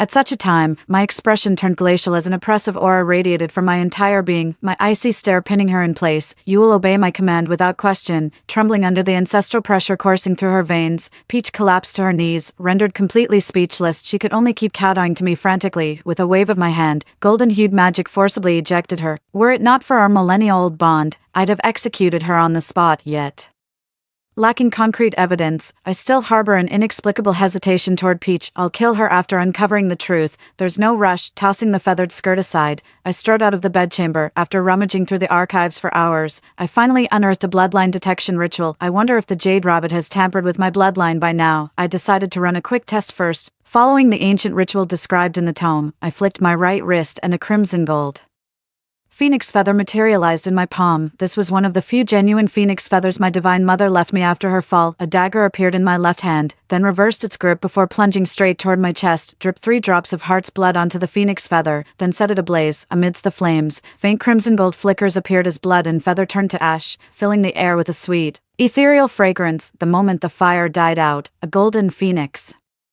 silhouette emerged from the embers. I stood transfixed as tears began to fall. This proves I am truly the daughter of the mother goddess, with phoenix blood coursing through my veins. After enduring slander and slaughter, I now know with certainty my true form could never be some lowly black serpent. Juno, are you in there? The door rattled with Frost's voice behind it. Bitterness welled up in my heart, yet I deliberately softened my voice. Frost, could you do something for me? Frost looked puzzled but complied without question, turning to leave without even asking why. When he returned, he handed me a tuft of rabbit fur and a small jade-green vial containing unmistakable drops of heart's blood. I thanked him, and Frost gazed at me, the usually aloof immortal's eyes now brimming with tenderness. He raised his hand as if to tousle my hair, then withdrew it with a shy murmur. Juno, after your coming-of-age ceremony tomorrow, we can be wed. Gazing at Frost's devoted expression, I felt momentarily dazed. The man who discarded me like trash in our past life now burns with affection. Which version reveals Frost's true nature? Ice filled my heart as I bid him a hollow farewell. I shut the door and eagerly dripped the jade rabbit's heart blood onto the phoenix feather before igniting the flames. Amidst the fire, a pure white glow flickered faintly as the blood and feather burned to ashes, instead of the previous sweet fragrance. A foul stench now filled the air. The moment the flames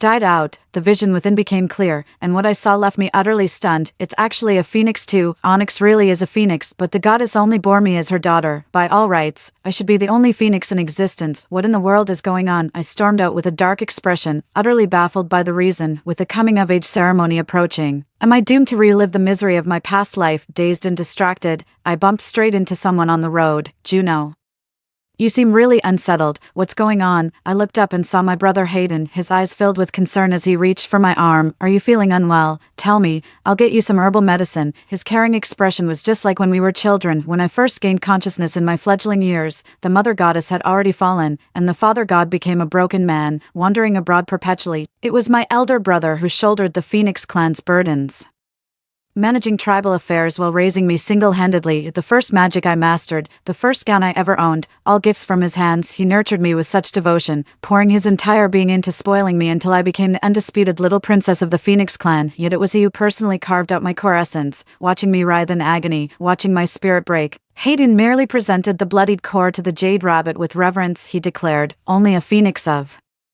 Onyx's pure lineage deserves to be my sister.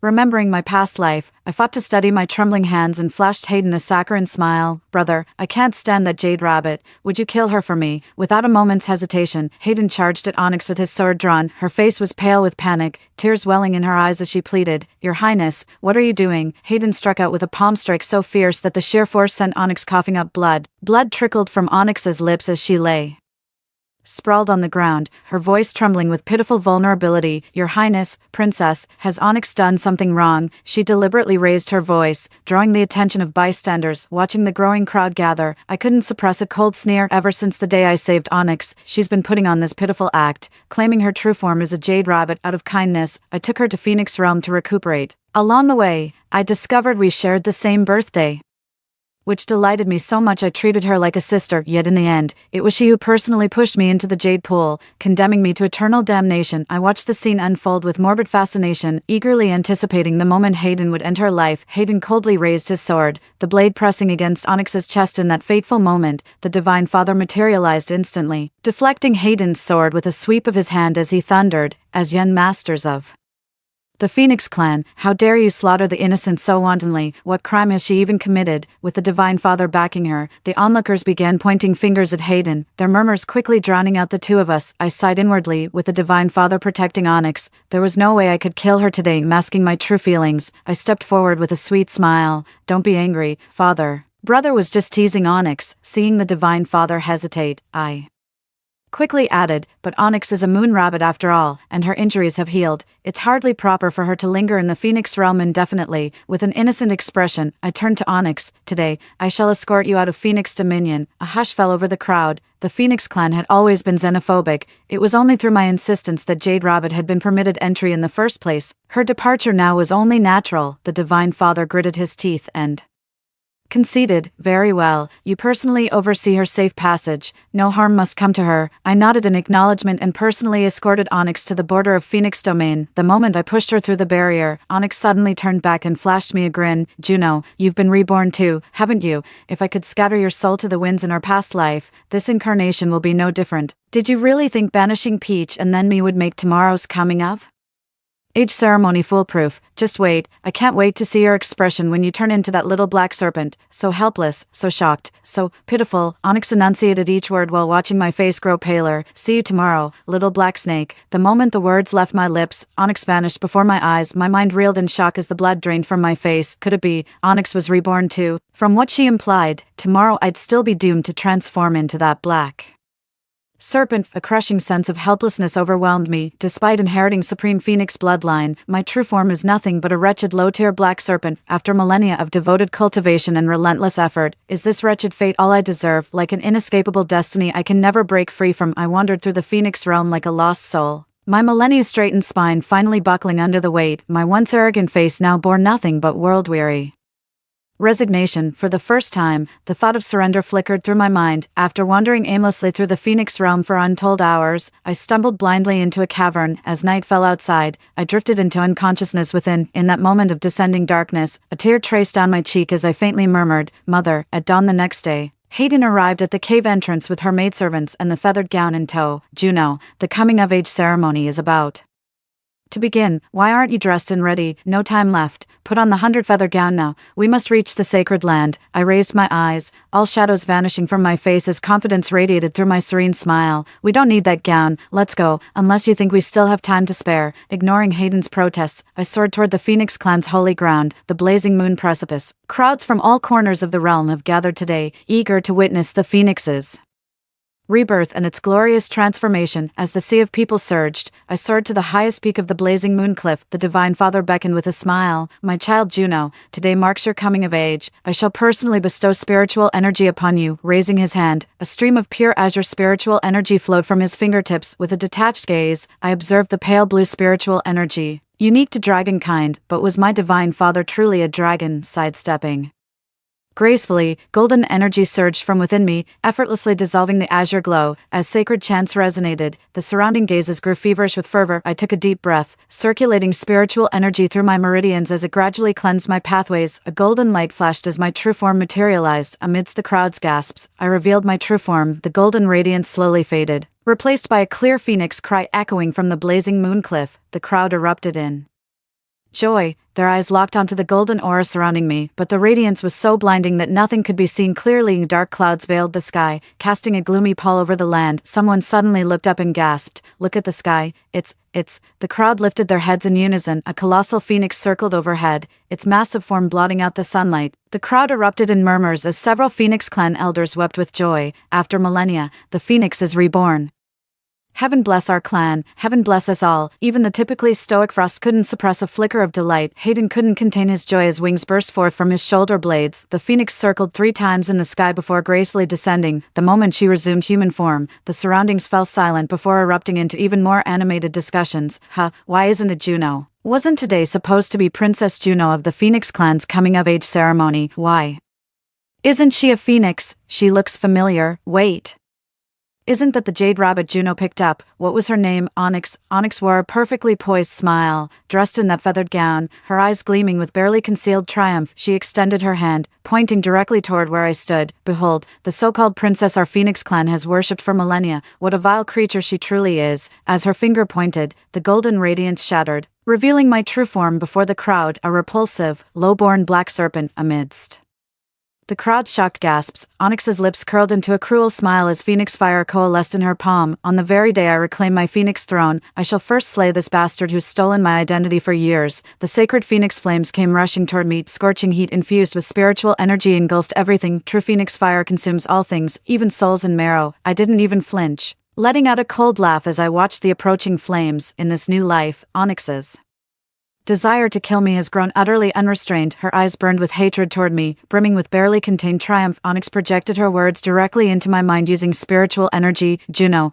consumed by phoenix flames, do you really think you'll get a second chance? I let out a soft laugh as scorching flames engulfed me, my entire body igniting. This foolish rabbit still doesn't realize I'm no black serpent, but an ancient true phoenix. For the primordial phoenix, the first death rewinds time. The second death brings rebirth from ashes. My flesh and blood were completely consumed by Onyx's phoenix flames, yet my spirit hovered midair, sensing the surging spiritual energy from all directions. 10,000 miles away, the ancient true phoenix's skeletal remains stirred beneath the snow-capped mountains. I watched the scene at blazing moon cliff with a cold laugh, gathering strength for my rebirth. A burst of Onyx's phoenix flames consumed me entirely, leaving the ashen moon cliff in stunned silence as everyone believed my soul had been utterly annihilated. Hayden stared blankly at the scorched remains, now nothing but desolation, but then he turned his gaze toward Onyx and demanded, "What the hell just happened?" My divine father roared with laughter, his mirth echoing across the ashen moon cliff. I perished on the spot, yet the divine father showed no notice, his face radiant with joy. He clapped Onyx's shoulder, eyes brimming with pride and satisfaction. Since Onyx has revealed his true phoenix form before all, the truth is now plain for all to see. Onyx alone carries my bloodline, so pure, so undiluted. Hayden froze in shock, lifting his gaze to the father god. "Father, are you saying Onyx is actually yours and mother's daughter, my true blood sister?" Onyx smiled serenely as she stepped forward to clasp Hayden's hand. Her face radiated pure innocence like an unblemished white flower as she whispered tenderly, "Yes, brother, I'm the true phoenix heir.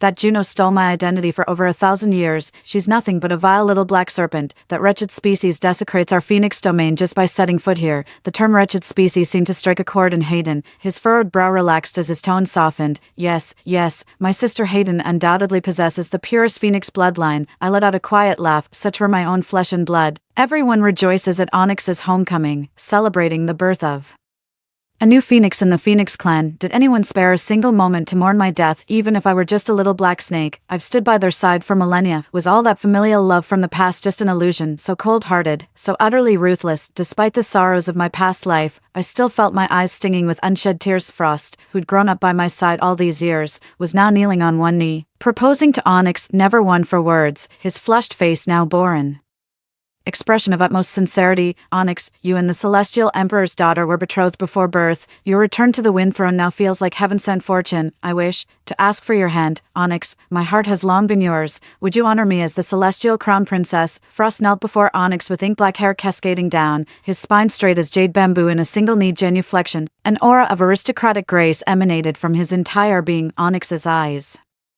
welled up with tears as she covered her mouth in astonishment, sobbing with joy. Brother Frost, is this really true? As Onyx accepted the marriage proposal, the two embraced tenderly while cheers erupted around them. The onlookers beamed with delight, applauding. The Phoenix Princess and the Celestial Prince, what a match made in heaven. Others sneered mockingly. That Juno, no wonder she trained so obsessively. Turns out she's just low-born trash afraid of being exposed. Pa, a lowly black snake dreaming of becoming a phoenix. What a joke, what a despicable wretch. I stood frozen, watching as all those once friendly, fawning faces turned against me. Seeing me terrified wasn't enough. They'd gladly stomp me into the mud themselves. How dare they? Why should my diligent cultivation become their ammunition against me? What does it matter if my lineage is humble? I've never judged others by bloodline. How dare they use this against me now? My eyes gradually turned bloodshot as a single tear fell. The fury in my heart is consuming me like wildfire. Beneath the snow-capped mountains, the phoenix bones soared skyward, gradually coalescing into a skeletal form between heaven and earth. A pair of warm hands cupped my face, gently wiping away my tears. Mother, mother. The moment I recognized the figure before me, tears burst forth uncontrollably as I broke into loud sobs. I never shed a tear through all of it. The unjust death, the betrayal, the siege of humiliation. Yet now, with Mother simply wiping away my tears, I wept with every fiber of my being. A faint silhouette cradled me, whispering comfort. Juno, don't cry. The bloodline of the ancient phoenix has awakened. Go forth and do what you must. Remember what I told you in the cave last night. Show no mercy to those who've wronged you. Her spectral form grew translucent as she kissed my forehead, thrusting my soul into the phoenix's skeletal frame. With a final wave of her hand, she spoke her parting words. Juno, Mommy loves you. My soul clung to the phoenix's skeletal remains. The bleached bones began regenerating flesh anew, until the very moment my spirit became one with it. A golden light erupted from my body as the fundamental laws governing all creation flooded my mind in an instant. Squinting, I watched those visions flash before my eyes. So, Onyx truly was the daughter of the Divine Father. I too am the Divine Father's daughter. Our Divine Father was never a golden dragon. His true form was merely a black serpent. Yet my mother, the last phoenix in existence, fell irrevocably in love with him. She willingly sacrificed half her spiritual core to cultivate his power, transforming him into a golden dragon. They wed without incident, conceiving me after Hayden was born. At the brink of childbirth, she discovered the Celestial Father's affair with a jade rabbit. Heartbroken, she suffered a difficult labor and brought me into this world. Before I could awaken my spiritual consciousness, she grew frail and perished. Then the daughter of the Celestial Father and the Jade Rabbit was born. They named her Onyx, driven by selfish motives. My father swapped our core essences and paved a golden path for Onyx. He awaited this coming-of-age ceremony to enshrine Onyx upon the Phoenix altar. As the truth unfolded before me, my eyelids slowly closed. When they opened again, my gaze held no warmth, only glacial emptiness. Dark clouds now choked the sky, their growling thunder shaking the air. A blinding streak of light pierced the heavens like a divine sword thrusting toward the firmament. A crystalline phoenix cry echoed across the skies above Moonburn Cliff. Countless birds converged from all directions as flowers burst into bloom across the land. Sacred chants resounded through the skies as the primordial phoenix descended upon Moonburn Cliff, encircled by 100 birds. In an instant, everyone present felt the primal pressure coursing through their veins. The phoenix clansmen immediately dropped to their knees, while others from across the realms fared slightly better, though their legs trembled violently as they struggled to remain standing. Hayden, my closest blood relative, felt it most acutely and could no longer lift his head, prostrating himself completely. I descended like a deity. The primordial deity, with his profound cultivation, was the first to recognize my face. His expression turned ashen as he gasped, Juno, but weren't you incinerated by Onyx's phoenix true flame? I let out a cold laugh as divine lightning descended from the heavens, striking him down. How dare a faithless wretch like you utter the sacred name of the ancient true phoenix? This heavenly thunder was unlike what he summoned in his past life. It was the wrath of the heavens, a divine rainbow lightning strike. With just one strike, it shattered the Father God's millennia of cultivation in an instant. Clutching his chest, he let out a pained groan as blood trickled from his lips, his eyes wide with disbelief. The primordial phoenix, you're actually The primordial phoenix, no wonder he was stunned. The 4 legendary divine beasts had vanished eons ago, and the world hadn't witnessed a true celestial beast's descent in ages, but a 9-colored golden lightning streaked across the sky, striking him with pinpoint accuracy. I lifted my gaze, voice icy. "I told you, you're unworthy." The divine bolt instantly reduced him to his true form, with a flick of my hand. My mother's inner core flew from his body into my palm, stripped of the phoenix core. He instantly transformed from a golden dragon into a pitch-black serpent, exposed in his true form. The black serpent burned with shame under the crowd's astonished gazes, wishing the ground would swallow him whole. I cast him a cold glance. For creatures like him, being dethroned from divinity was a fate worse than death. Hayden stared at me in stunned silence, his face a mask of disbelief. "Luo, you." Having learned from the Divine Father's mistake, he dared not speak my true name, yet as I gazed at Hayden, the hatred in my heart burned fiercer still. My voice still carried that same detached tone when I spoke. "Hayden, speak plainly. I'm giving you this one chance to say your piece." Hayden's eyes lit up with joy as he exclaimed, "Little sister, I knew you couldn't possibly be one of those vile black serpents." A murderous glint flashed through my eyes. As expected, bloodline hierarchy means everything to Hayden. His former devotion to me stemmed solely from believing I possessed pure phoenix blood. The moment he learned my true form was a black serpent while Onyx's was a phoenix, he abandoned me without hesitation to curry favor with Onyx. Neither familial bonds nor blood relations hold any significance in Hayden's heart. As long as his sister remains the most noble phoenix, nothing else matters. How utterly revolting, I could bear it no longer. With a sweep of my hand, crimson gold spiritual energy streamed into Hayden's body like wisps of smoke. In an instant, his body erupted in golden light as he collapsed, writhing and howling in agony. I looked down at him with detached calm. "For the sake of our long companionship, though your past offenses were grave, I shall spare your life, yet your punishment remains. I shall extract the noble blood your mother bestowed upon you, reducing you to the black serpent you once so despised." How pitiful! Hayden had always scorned those of inferior bloodlines, yet fate would have it that we both carried the bloodline of the black serpent. In my past life, when I perished, the black serpent's blood was exhausted, awakening the ancient phoenix bloodline and triggering time's reversal. This lifetime, consumed by Onyx's phoenix flames, I've been reborn through, now truly the primordial phoenix. Hayden screamed in agony as his very essence was torn from him, pleading with me, "Juno, please no, I admit my mistake, don't do this to me." Annoyed by the noise, I waved my hand and flung both him and the Heavenly Father out. An eerie silence fell over the ashen moon cliff, all trembling before my merciless cruelty. My gaze locked onto Onyx's position. She collapsed to the ground, her face deathly pale. When she noticed my gaze, she crawled toward me trembling, then knelt and began kowtowing frantically. "Please, spare me.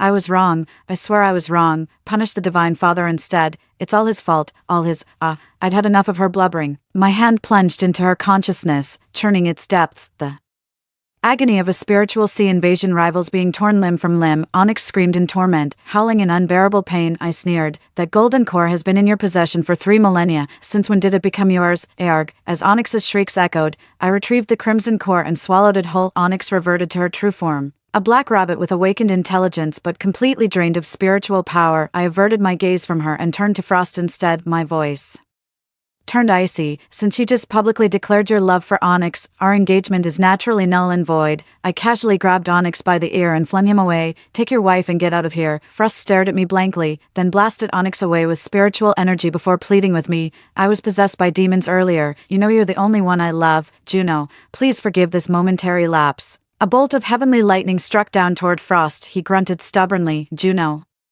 I love you." Another bolt of divine lightning struck. With a dismissive wave, my figure vanished from the blazing moon cliff, leaving only these words behind. "Frost, even your father god would kneel before me in reverence. How dare you speak of love? When next we meet, remember to kneel and pay homage." I've wandered the mortal realm for millennia. Word reached me of some old acquaintances. The Hayden father and son were hunted by the Serpent clan, meeting their end through death by 1,000 cuts. With a darkened expression, Frost dragged Onyx back to the celestial realm, subjecting her to daily torture. He blamed Onyx for ruining his perfect marriage prospect. He could have wed the ancient phoenix and shared supreme glory and divine power. Rumor has it Onyx was turned into a human swine, left to suffer without release in death. The sunlight is just right as I become an ordinary little bird, dozing off on a tree branch. All those toxic people and messy situations from the past are no longer my concern. Story 2, my alumnus in Country M sent me a message. The experimental subjects have initially shown zombie characteristics. It may break out in the near future. At that time, I had finally paid enough Social Security contributions in Washington for 5 years and was about to buy a house. I immediately stopped the pen I was signing with and tore up the house purchase contract. "Sorry, I'm not buying it. By the way, I suggest you stock up on food." Enough for a year. I had neither a house nor a car in Washington.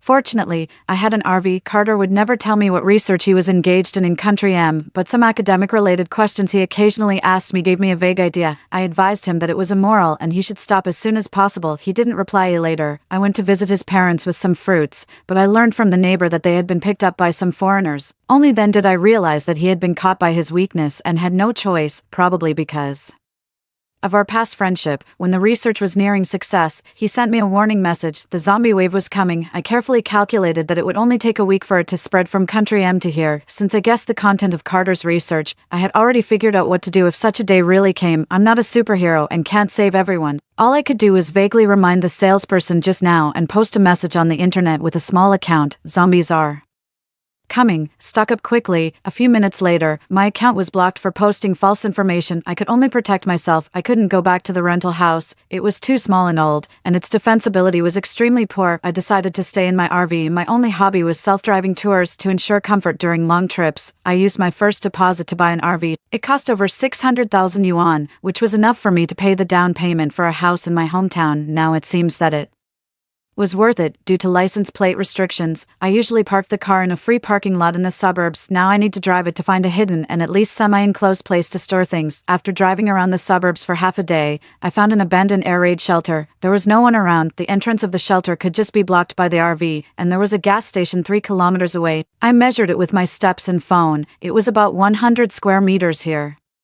After choosing the place, I parked the car at the entrance, took a taxi to the car rental company, and rented a pickup truck. In the next few days, I would rely on it to transport goods. I drove the pickup truck back to the rental house first, packed up all the useful things, and moved them onto the truck. Then I went to the hardware, labor protection, and market and bought cleaning tools, tarpaulins, shelves, miner's lamps, woven bags, electric drills, thick and thin hemp ropes, and expansion screws. I also went to the supermarket and bought insecticides. Before purchasing other supplies, I had to plan the air raid shelter first. Pulling a truckload of tools, I returned to the air raid shelter. I put on my labor protection clothing, plastic shoes, and a mask, turned on the miner's lamp and adjusted the brightness, and then started the first round of cleaning. It could be seen that no one had been here before. There was a thick layer of dust and fallen leaves inside, the garbage filled 20 woven bags. After sweeping, I sprayed insecticide again. In late autumn, there might still be some stubborn insects. While waiting for the smell to dissipate, I pulled the garbage out and threw it away. On my way back, I passed a convenience store and went in to buy some bento, but thinking that eating hot food might become a luxury in the future, I put down the bento and went to the barbecue shop next to it. The meat was sizzling on the grill, and the aroma filled the air. I didn't care if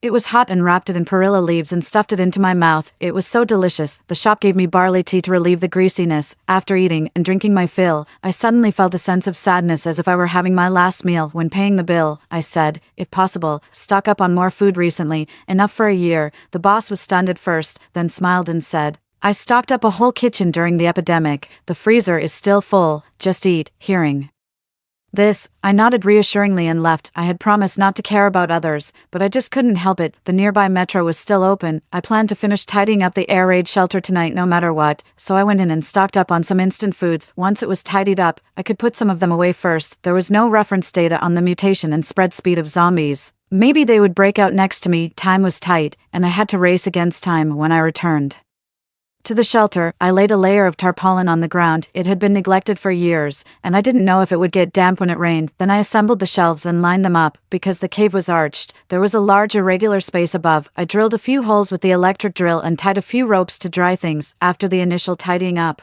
I placed the things I brought back from the rental house and the food I bought at Metro on the shelves one by one. By the time I finished, it was already 3 o'clock in the morning. I parked the RV well to block the entrance of the shelter and then went back to the car and lay down reassuringly. While trying to fall asleep, I was calculating in my mind what to buy tomorrow. Suddenly, my phone vibrated. Victoria, I broke up. Can I come to Washington to stay with you tomorrow? It was my best friend, Nora. We grew up in the same orphanage. Just at this critical moment, it would be a lie to say that I didn't resist. Nora was soft-hearted. In this kind of situation, I was really afraid that she would cause trouble.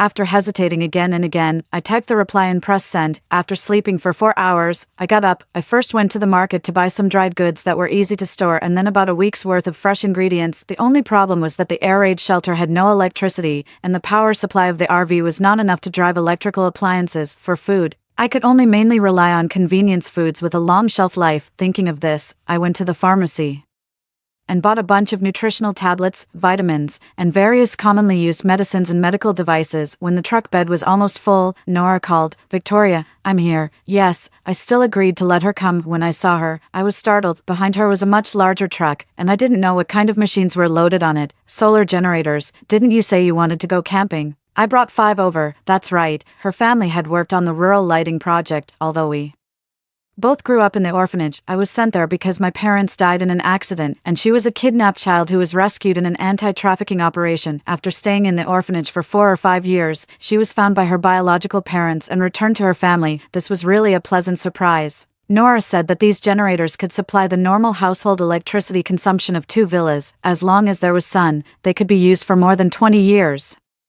I quickly took her to the mall and bought 3 freezers and various essential electrical appliances. I also ordered a bunch of meat and seafood. Now I didn't have to worry about food at all. Nora thought it was strange that I was buying so many things just for camping. After hesitating again and again, I told her the truth. There was a complex expression on her face. She seemed to think I was joking, but she also seemed to believe it a little. At this time, a message from Carter came again. There was only one video. The background seemed to be a laboratory. A person in a white coat was standing with his back to the camera in front of a door. He seemed to be unlocking the door. The next moment, the door was suddenly pushed open. A zombie rushed out, and before the person in the white coat could even make a sound, his neck was bitten. He struggled a few times on the ground and then died. Nora screamed in fright. Is it really true? The zombie, which had been biting the person on the ground, suddenly turned around as if it heard the sound outside the screen. Then it rushed over, very fast. Then, the screen spun, and only the sounds of bones breaking and biting could be heard. I was stunned and even forgot to breathe. The phone in the screen landed steadily, and the lens was facing the ceiling. When I thought the video was over, a pair of terrifying eyes full of only the whites of the eyes and surrounded by bloodstains suddenly appeared in front of the lens. Now even I was scared out of my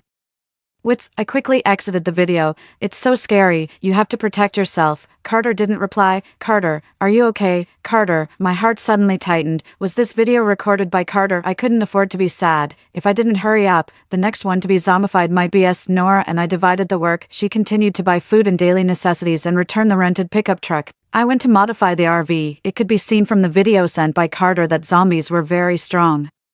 The shoulders of the person in the white coat were bitten off, although the material of the RV was harder than human bones. Just in case, it still needed to be strengthened. Miss, this is a legal modification. We can't do it. The employee of the modification shop spread his hands, looking helpless. I scanned the payment QR code on the door and entered 100,000 yuan and directly paid. Can you do it now? He couldn't hide his happy expression. If I don't do it for money, I'm an idiot. Come and pick up the car tomorrow, add a circle of protective nets, and then put anti-peeping films on all the glasses, the kind that people can't see inside from the outside. I instructed. Don't worry, sister, it'll be impenetrable. Just as I was about to leave, I remembered something and scanned another 10,000 yuan for him. Gasoline. Give me as many barrels as you have. He was startled and said sheepishly, you look so gentle. But you're not simple. When I went to the backyard just now, I saw a worker stealing gas from the customer's car with a pipe. I guess it was also part of their business. After the outbreak, the gas station probably wouldn't operate normally. For us, gasoline was as important as food. On my way back, I bought a few machetes, although short weapons were not very handy. Just in case, when I returned to the air raid shelter, I couldn't help exclaiming, we've opened a convenience store here. The originally empty cave was now full. The 3 freezers were connected outside, and there was even a circle of cabinets wrapped around them. There was everything to eat and use. Nora, you really impressed me. Nora looked proud. The preparatory work was almost done. We just had to wait to pick up the car tomorrow and wait for the end of the world. After relaxing, I started to check my emails. Suddenly, I found that Carter had sent me a document 3 days ago. After reading it, my heart sank. He said that there might be 2 types of zombie variants. One was direct mutation, that is, once bitten, one would immediately turn into a zombie. The second type was very scary. It had an incubation period. It might not mutate until 2 days later. This meant that when the zombie wave broke out, the normal people around might also be latent zombies. It was impossible to guard against. Early in the morning, the modification shop notified me to pick up the car. When inspecting the car, he mysteriously opened the car door and motioned me to look inside with his eyes. There were 10 barrels of gasoline stacked inside, and one barrel was about the amount of one fuel tank. I nodded with satisfaction and added an 8,000 yuan tip. The boss was so happy that his mouth couldn't close. Don't worry, we'll keep our mouths shut. I was speechless for a moment. In a few more days, I'm afraid there would be nowhere to spend money even if I had it. On my way back, I bought a few fire extinguishers. If these gasoline barrels were set on fire, it would be no joke. Just as I was about to lock the screen after paying, my phone received a push notification. At the real-time customs entry point in Washington, a man from Country M suddenly went crazy and bit other people. It's suspected to be rabies. I exclaimed in my heart that it was bad. This was clearly spreading over. I quickly got in the car and drove back. This person was obviously the second type of variant. He was infected in Country M and didn't show symptoms until after entering the country. It was hard not to suspect that it was a poisoning conspiracy. Outside the window, there was a lot of traffic. This sudden news didn't seem to have affected people yet, but soon, this peaceful scene would disappear completely. I sped all the way back to the air raid shelter. Nora was sticking artificial grass outside. If you didn't look carefully, it really blended in with the bushes next to it. In contrast, our place here was like a paradise. Victoria, look, I ordered it urgently. It's autumn now, so I chose the withered leaf style. When spring comes, I'll change it to green. She still had a smile on her face. While I was feeling melancholy, I quickly pulled her into the cave and blocked the entrance with the car, with the door facing inward so that we could get out and get things conveniently. She didn't seem to have seen that news and was still excited as if she were going camping. I told her seriously, Nora, it has started in Washington. The end of the world was coming soon. I took out my computer and sorted out all the known information about zombies. I also read the chat records with Carter again. Suddenly, I found that all the things he discussed with me were some ingredients that could suppress thinking ability or strengthen physical strength. I recorded all the ingredients and their corresponding effects in detail, and Nora was making dinner there. She also urgently customized a small stove. Once the charcoal was lit, it could be used as a stove. After turning off the computer, I went out to take a look. She was actually frying beef tallow. There were hand-cut beef balls and various vegetables next to it. Hot pot. Spicy beef tallow hot pot. The fragrant and spicy hot pot base made my mouth water. It's nice of you to bother to prepare food. Do you still remember what Dean Lu always told us? Even if the sky falls, we have to fill our stomachs first. Most of the children in the orphanage were solitary and shy. They were always not active in eating. At this time, the dean would always tell us that no matter what, we had to eat our fill first. Only when we were full would we have the strength to live. The hot pot base gradually boiled, and the spicy smell filled the entire air raid shelter. I picked up the whole plate of beef and poured it all in. Why don't you put some vegetables in first to make a base? Nora protested. Eating hot pot means eating meat. The steam rose, and under the dim miner's lamp, we ate heartily. No one noticed that several news notifications had been pushed to the phone. Breaking news, a suspected new type of rabies virus has entered our country. Multiple cases have been found. Urgent notice, an unknown virus has appeared. Please, residents, do not go out unless necessary. 3 kilometers away at the gas station, a customer who was refueling suddenly tilted his head, his eyes rolled up, and he bit the employee who had his back to him without warning. After eating, we sorted out the garbage and temporarily placed it at the entrance of the cave. We planned to go out and throw it away during the day depending on the situation. Until now, I still didn't feel the reality of the end of the world. After everything was tidied up, we went back to the RV to get ready to sleep. The car door was modified with a device that could be locked from the inside. When locked, it couldn't be opened from the outside. In a real mess, not only zombies were scary, but also crazy humans. Before going to sleep, I checked my phone and found that the world was already in chaos. My Instagram moments were full of short videos of zombies biting people. The bitten people quickly turned into zombies. After a week like this, we were not affected. During this period, it also rained, and we collected enough rainwater. Nora prepared portable filtration equipment. After heating, it was enough for daily use. Coupled with the bottled water and barreled water we purchased, we didn't have to worry about water in the short term when we were imagining that we could probably survive like this until the zombies were eliminated. An accident happened. 3 weeks after the outbreak, we had just lain down. Suddenly, there was a strange noise outside the air raid shelter. It sounded like a fight, with the sound of biting mixed in. We held our breath and didn't dare to move. After about half an hour, it was finally quiet outside. We had installed a surveillance camera above the entrance of the cave. I quickly took out my phone to check. At this moment, there seemed to be no one outside. I checked the playback and almost dropped my phone in fright. Half an hour ago, a man was wandering around the entrance. At that time, we were still cleaning up the mess after dinner. He had been waiting, and when we quieted down, he quietly lifted the artificial grass and tried to sneak in. The next second, a zombie pounced on him and bit his neck. Then the two fought. Then, the man fell down, and the zombie staggered away. Not long after, the man also stood up with stiff limbs and left the surveillance range. During their scuffle, the artificial grass at the entrance was torn off. I'll go out and have a look. Nora turned around and was about to get out of bed. The moment she was about to unlock the door, I suddenly felt something was wrong. Stop, what's wrong? That man hasn't left yet. In the last second of the surveillance video, there was clearly a dark shadow shaking. Nora's face turned pale with fright, and she sat back on the bed, backing away. The RV almost filled the entrance. Without moving the car out first, a normal person couldn't squeeze in. The only flaw was under the car. Someone could crawl in, but the man outside had been bitten. Would he be so smart, thinking like this? I felt a little relieved and casually wrote a note in the memo to find something to block the bottom of the car. We huddled together, trembling as we stared at the surveillance video on the phone. The bitten man was indeed still there. His body swayed from side to side, appearing and disappearing in the video. Let's just go to sleep. We don't know when he'll leave, and as more and more people get bitten, this kind of situation will only happen more frequently. We have to get used to it, I suggested. Yeah, even if he really gets into the cave, the car is so strongly reinforced that he can't get inside. Nora also agreed. When we were about to turn off our phones, the man outside suddenly looked up. A pair of empty and lifeless eyes were staring right at the surveillance camera. It scared us so much that we almost screamed, but we had to accept that this would become the norm. There would always be threats and the resulting fear. We finally lay down and forced ourselves to get used to it. I opened my Instagram moments and saw a wailing mess inside. There were unscrupulous people already selling supplies at high prices. They even demanded full payment in advance and didn't guarantee delivery. Many people were attacked by zombies on their way to pick up the goods and lost both their lives and property. The end of the world was truly fertile ground for evil.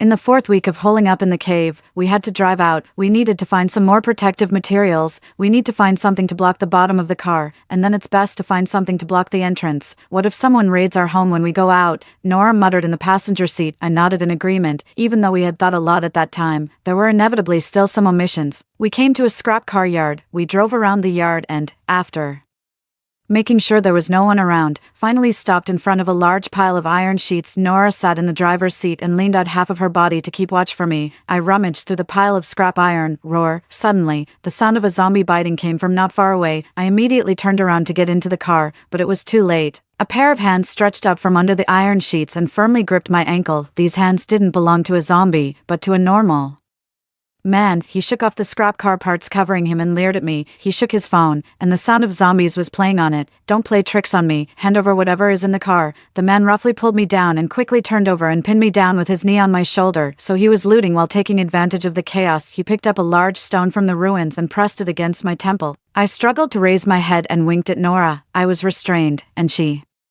didn't dare to act rashly. I wanted her to run away, but the man suddenly started groping me restlessly. You look thin, but you have everything you should. I felt sick to my stomach. Brother. Nora smiled sweetly at him. I'm even more shapely than her. Do you want to give it a try? I clearly heard the man swallow hard, and the pressure of his leg on me grew even heavier. Don't play tricks, Nora. Don't come over. You go first. The man angrily slapped me and yelled at Nora. If you dare to run, I'll kill your friend. Nora winked at me and walked over with a smile.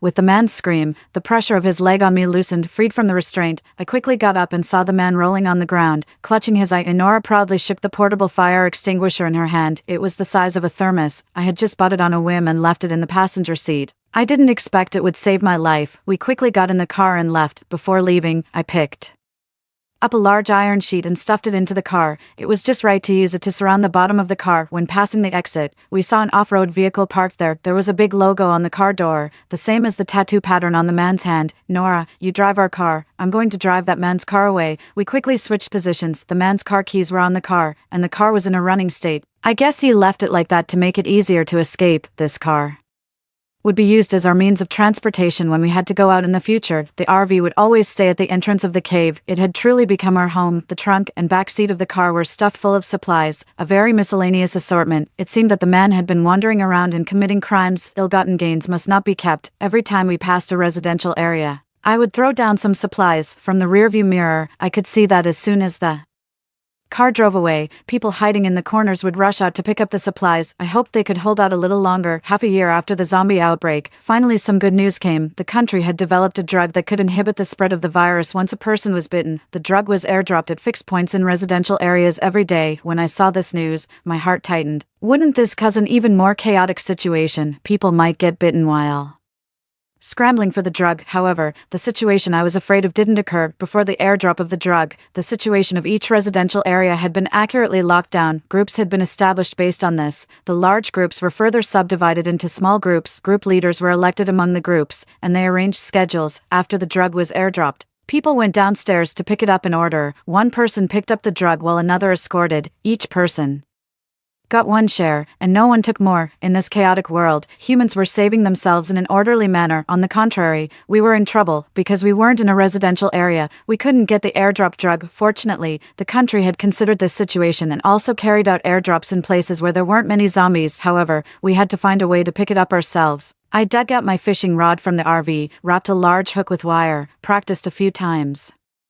and then we set off for the airdrop point. There was no scene of people scrambling as I had expected. There was no one at the airdrop point, only a few lonely packs of medicine to be on the safe side. I still followed my original plan and didn't get out of the car. Instead, I opened the sunroof, climbed out, and used the fishing rod to hook the medicine outside like fishing. The car was running. If there was any situation, Nora would drive it away immediately. However, every precaution still has a loophole. I didn't expect a zombie to fall from a tree. It was only one step away from me. I quickly climbed back into the car and frantically pressed the window closing button. The thing's arm had already reached in and was waving around aimlessly in the air. We screamed and frantically picked up the backpacks beside us and hit the withered arm. However, it was no use. It was extremely strong, and the gap of the sunroof was being forced wider and wider. I remembered that there was a machete I had bought before under the seat. I quickly dug it out and chopped at the arm with all my might. The desire to survive made me use all my strength, and I chopped off its arm in 3 or 5 strokes. However, it still clung to the roof of the car and didn't leave. Carter had said that we had to attack their brains to be effective. Victoria, sit tight. Nora suddenly accelerated and then slammed on the brakes. We were thrown around in the car. The zombie on the roof also fell off due to inertia.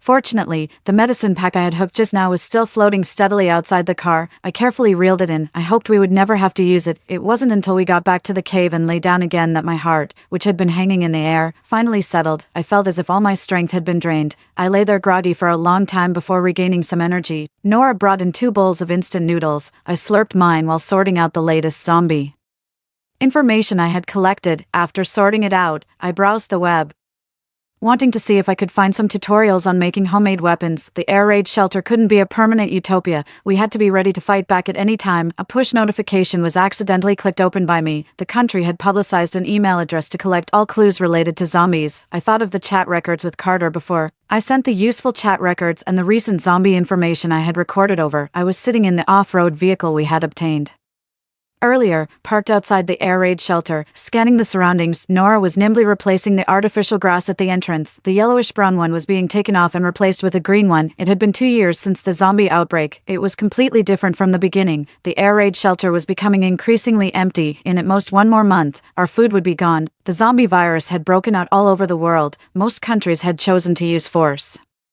to kill the infected people. Only our country had chosen to do its best to shelter the infected. All major scientific research institutions were working non-stop to develop drugs. Everyone was looking forward to the day when those who had been bitten could recover. Crack, a zombie with its head hanging down walked towards us. Nora glanced up and then continued to arrange the grass. I also calmly reached my hand to the back seat and opened the car door. When the last side was glued on, she nimbly jumped onto the car and closed the door firmly. I opened the car window and threw a beer bottle into the distance. The zombie immediately turned around and walked towards the beer bottle. The latest research showed that these fully zombified people had no hope of being cured, and they were especially sensitive to harsh sounds. The beer bottles were originally collected by me with great effort, intending to make crude explosives, but it turned out that they posed no threat to zombies. Now they could only be used to make a noise to distract them. During this long ordeal, we had become numb and indifferent to the terrible situation. That day, Nora and I were taking inventory of the supplies in the air raid shelter. We had to reduce our daily food intake to delay the depletion of food as much as possible. My phone suddenly vibrated. A strange number was calling in. We looked at each other in surprise. After the zombie outbreak, not even telecom fraudsters would call. Why was it ringing now? Victoria, hello. I'm Charles, the director of the National Zombie Virus Research Center. As director, Charles introduced himself further. I finally remembered that more than a year ago, I had sent an email. He said that the information I provided was very valuable. We understand that you majored in biochemistry and have detailed records and research on this virus. Therefore, we hope you can join our team. After hanging up the phone, my excitement gradually subsided. Back then, I had entered the research institute as the top student in my major, but the research quota was snatched away by the daughter of a professor. Since then, I had been engaged in administrative work. My actual research work had been forced to stop. I didn't have the confidence to participate in a project that was crucial to the survival of all mankind. That night, I tossed and turned. Around midnight, Nora's phone rang. I don't know what was said on the other end, but there was a sob in her voice. Victoria, my dad was bitten too. He's been taken to the shelter. When she came to Washington to find me, she had forced her family to make preparations, so over the years, her family had been safe. But that day, Uncle Chin had been bitten while trying to save an infected employee. Seeing Nora's panicked look, my heart ached. No one could escape this disaster. What was even more unfortunate was that a large number of deaths had begun to occur among the infected in the shelter. Eliminating this terrifying virus had become extremely urgent. Early the next morning, we stuffed the remaining supplies into the RV and set off for the research center. The research center would take care of our food, clothing, housing, and transportation. We left the supplies in the RV along the way in residential areas. Many people were no longer hiding at home like at the beginning, but were bravely going out to search for food and supplies. Going out didn't necessarily mean being bitten to death by zombies, but staying at home any longer would surely mean starving to death. When we arrived at the research center, Nora was arranged to stay in the family building. I was taken by Director Charles to the laboratory. On the way, he told me that the institute had obtained an infected person from Country M. He carried the original strain of the virus. They were using him as the research object to develop an antidote. After Director Charles explained the latest research progress to me, he took me to see the infected person. We tested his blood and found complex drug residue components. We suspect that he was an experimental subject in Country M before. How did you bring him here? He was about to be transported away as medical waste and burned. Our colleagues stationed abroad discovered him and saved him. Director Charles sighed again and said, recently, a large number of infected people have died.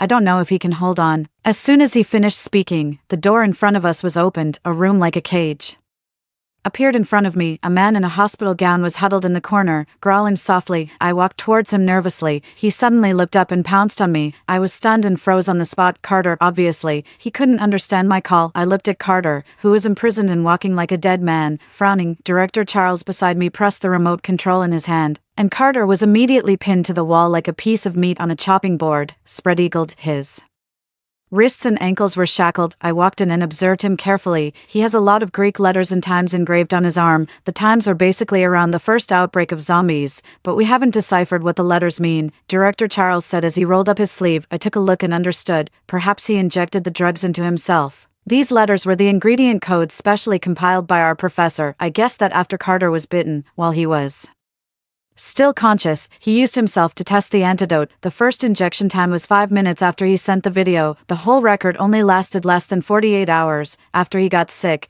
it was interrupted. I quickly recorded all the ingredients. This was the research data he had obtained at the cost of himself. The laboratory here was huge. All the top experts in the country had gathered here. Everyone was fighting a desperate battle against this disaster. We had a meeting with relevant departments. Preliminary research had verified that due to different innate constitutions and genes, some people would get sick and die shortly after being infected, while some others would survive as zombies without consciousness or metabolism, like Carter. But whether they were alive or dead, their central nervous systems had been damaged and could never return to normal. This damage was irreversible. Hearing this, I was shocked. Then why were we still sheltering those clearly infected people? It was a huge waste of energy and financial resources, because all policies are people oriented. After the meeting, Director Charles heard my doubts and explained with a smile, for us, those in the shelter are just living corpses, but for their families, they are their dearest and closest people. Even if they are just walking corpses, it's better than disappearing completely from this world. This also gives hope to those who are still alive. What's more, what if in a few years, the technology really develops to the point where they can be brought back to life? I understood and felt ashamed of my short-sightedness. Research showed that within 24 hours after a normal human was bitten, their central nervous system would be completely destroyed. What we had to do was race against time and nip the zombie virus in the bud before it completely devoured normal humans. The data engraved on Carter's arm undoubtedly saved us a lot of time. I worked day and night with other top experts on experiments and researched. Several ingredients had been included in the list of effective virus inhibitors, but now we faced a problem. We lacked clinical trial subjects. Many people were unwilling to report immediately when they were bitten, fearing that they would never come back, so most of the people in the shelter had been infected for more than 24 hours and had no experimental value. The few newly infected people who were willing to be experimental subjects were far from enough to meet the experimental needs. I'll do it. At the discussion meeting, an old professor with Gray hair stood up. He wanted to be infected voluntarily. His proposal was rejected. This kind of suicidal experiment was like drinking poison to quench thirst. The old professor left angrily. However, 10 minutes later, we received his tan mass email. Cage no. 3. Everyone looked at each other in surprise. I immediately realized what was going on and rushed towards room 3. Professor David had tied himself up, and his eyes were glazed over. Obviously, he had already been infected. Other experts also rushed over one after another, looking shocked. Dear teachers, let's respect Professor David's wishes, I said with a choked voice. Everyone had a sad look on their faces, but they still started injecting various reagents into Professor David in an orderly manner, but reality didn't go as we hoped. All the ingredients on the effective list failed. Professor David and Carter were locked up in the cage together as experimental subjects. The others could only quickly pull themselves together and throw themselves into a new round of experiments. Fortunately, after Professor David's story was posted online, many people said that if they were infected, they would be willing to be experimental subjects. However, the time limit that the infected people must be within 24 hours was still a difficult problem. All the currently eligible infected people participated, but we still hadn't screened out the key effective ingredients. We were just one step away. Based on the existing data, we improved the parameters and were about to conduct a new round of experiments when there was a shortage of experimental subjects again. This time, every expert said they were willing to be infected voluntarily, including me. I lost my parents when I was young and have no one to worry about in this world. You are all different. You have old people to support and children to take care of, so let me do it this time. Director Charles shook his head. The world has already owed you so much. We can't add to that. Everyone argued and couldn't reach an agreement. Finally, we decided to draw lots. The one who was drawn was Director Charles. Victoria, when this disaster is over, tell my daughter that her father participated in saving mankind. Before entering the experimental subject detention area, he said to me, keep these words and tell her yourself when you get out. 24 hours later, the third reagent injected into Director Charles's body had a reaction. He regained obvious self-awareness. He also responded to our words. Normal metabolism was restored. Later, he could have a slow conversation. It was only a matter of time before everything returned to normal. The relevant drugs were immediately put into production and distributed across the country. A week later, the load on the shelter was getting lower and lower. Half a year later, the latest news was broadcast on the news. The zombie virus has been completely eliminated. It was over, but some things could never be erased. For example, the infected person shelter. As long as there was still one infected person alive, it would exist. Family members would visit these infected people with lost consciousness regularly, like visiting patients or prisoners. They were witnesses to that terrifying era. When manpower and resources were freed up, various researches became more abundant. For example, we also discovered that when certain physical function parameters of the infected person dropped to a certain value,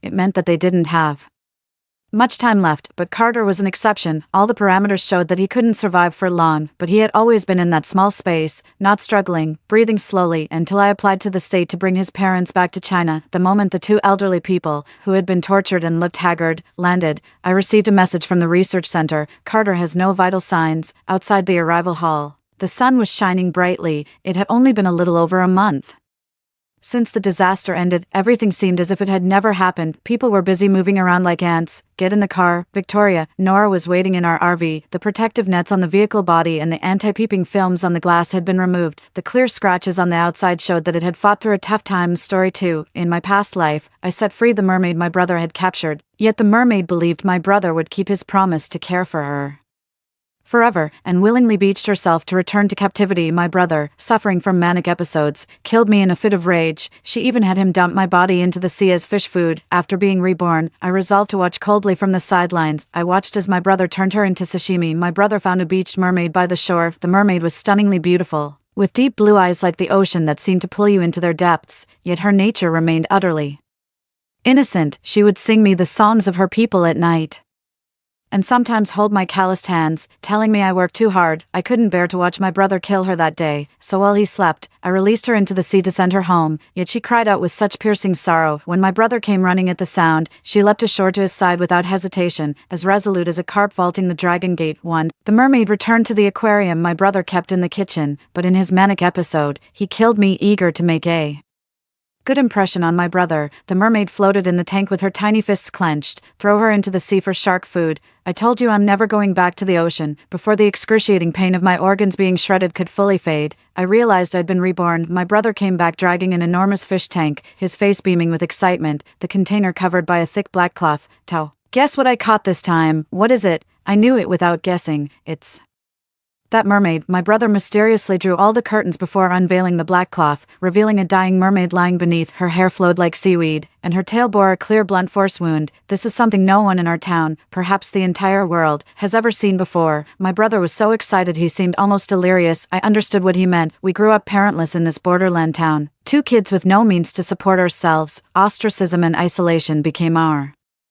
daily reality. No wonder he's thrilled. He's finally found something that'll make everyone see him in a new light. The mermaid awoke, blinking her luminous eyes at us in bewilderment. Who are you? I found you passed out on the beach and brought you here. I'm Kai. What's your name? Just like in our past life, my brother asked with a gentle smile playing on his lips. My name is Aloan. Aloan was too naive to distinguish between genuine kindness and human pretense. She believed him completely when he simply held her hand, called her beautiful, and promised to care for her forever. Back then, I adored Aloan too, showing her our human customs, telling her stories about our world. I even told her that my brother only kept her around to eat fish. There's no saving those hellbent on destruction. I shouldn't have spoken up or thought I could save anyone. I still remember how Aloan immediately reported everything I said to my brother afterward. My brother was so furious he beat me up. That beating left me badly injured. I was bedridden for 2 days without eating. These days I can't be bothered with Aloan, just living the same routine as always, but all I can do is ignore her as much as possible. Our place is just too cramped. Aloan tried making conversation while eyeing the noodles in my bowl with curiosity. Tao, what are you eating? Is it good? In my past life I would have shared with her without hesitation, but now I just scooted away slightly, my tone frosty. Nothing special. My aloofness did nothing to dampen Aloan's enthusiasm. She always tries to talk to me since my brother's rarely home. Whenever he returns, he brings her snacks and sometimes accessories like hair clips or necklaces. Aloan happily dolled herself up and even asked if I could buy her more makeup. I want Kai to see the prettier version of me, she spoke with coy hesitation. Is this how women act when they're in love? Or is it just mermaids being like this? I turned her down, resolved to avoid any further interaction with her. Today my brother plucked a few of her scales, planning to show them off at the market. Her face twisted in pain, yet she let her brother pull it out, having gotten his way. Her brother wrapped his arms around her and kissed her forehead. Thank you, darling. You're the only one who truly understands me. Maybe one day we'll have a fairy tale wedding with fireworks lighting up the sky. Aloan's face was radiant with joy and happiness. I stood by as an extra in the background. My brother told Aloan that mermaid scales could fetch a fortune, so we'd all have food to eat. It was my idea.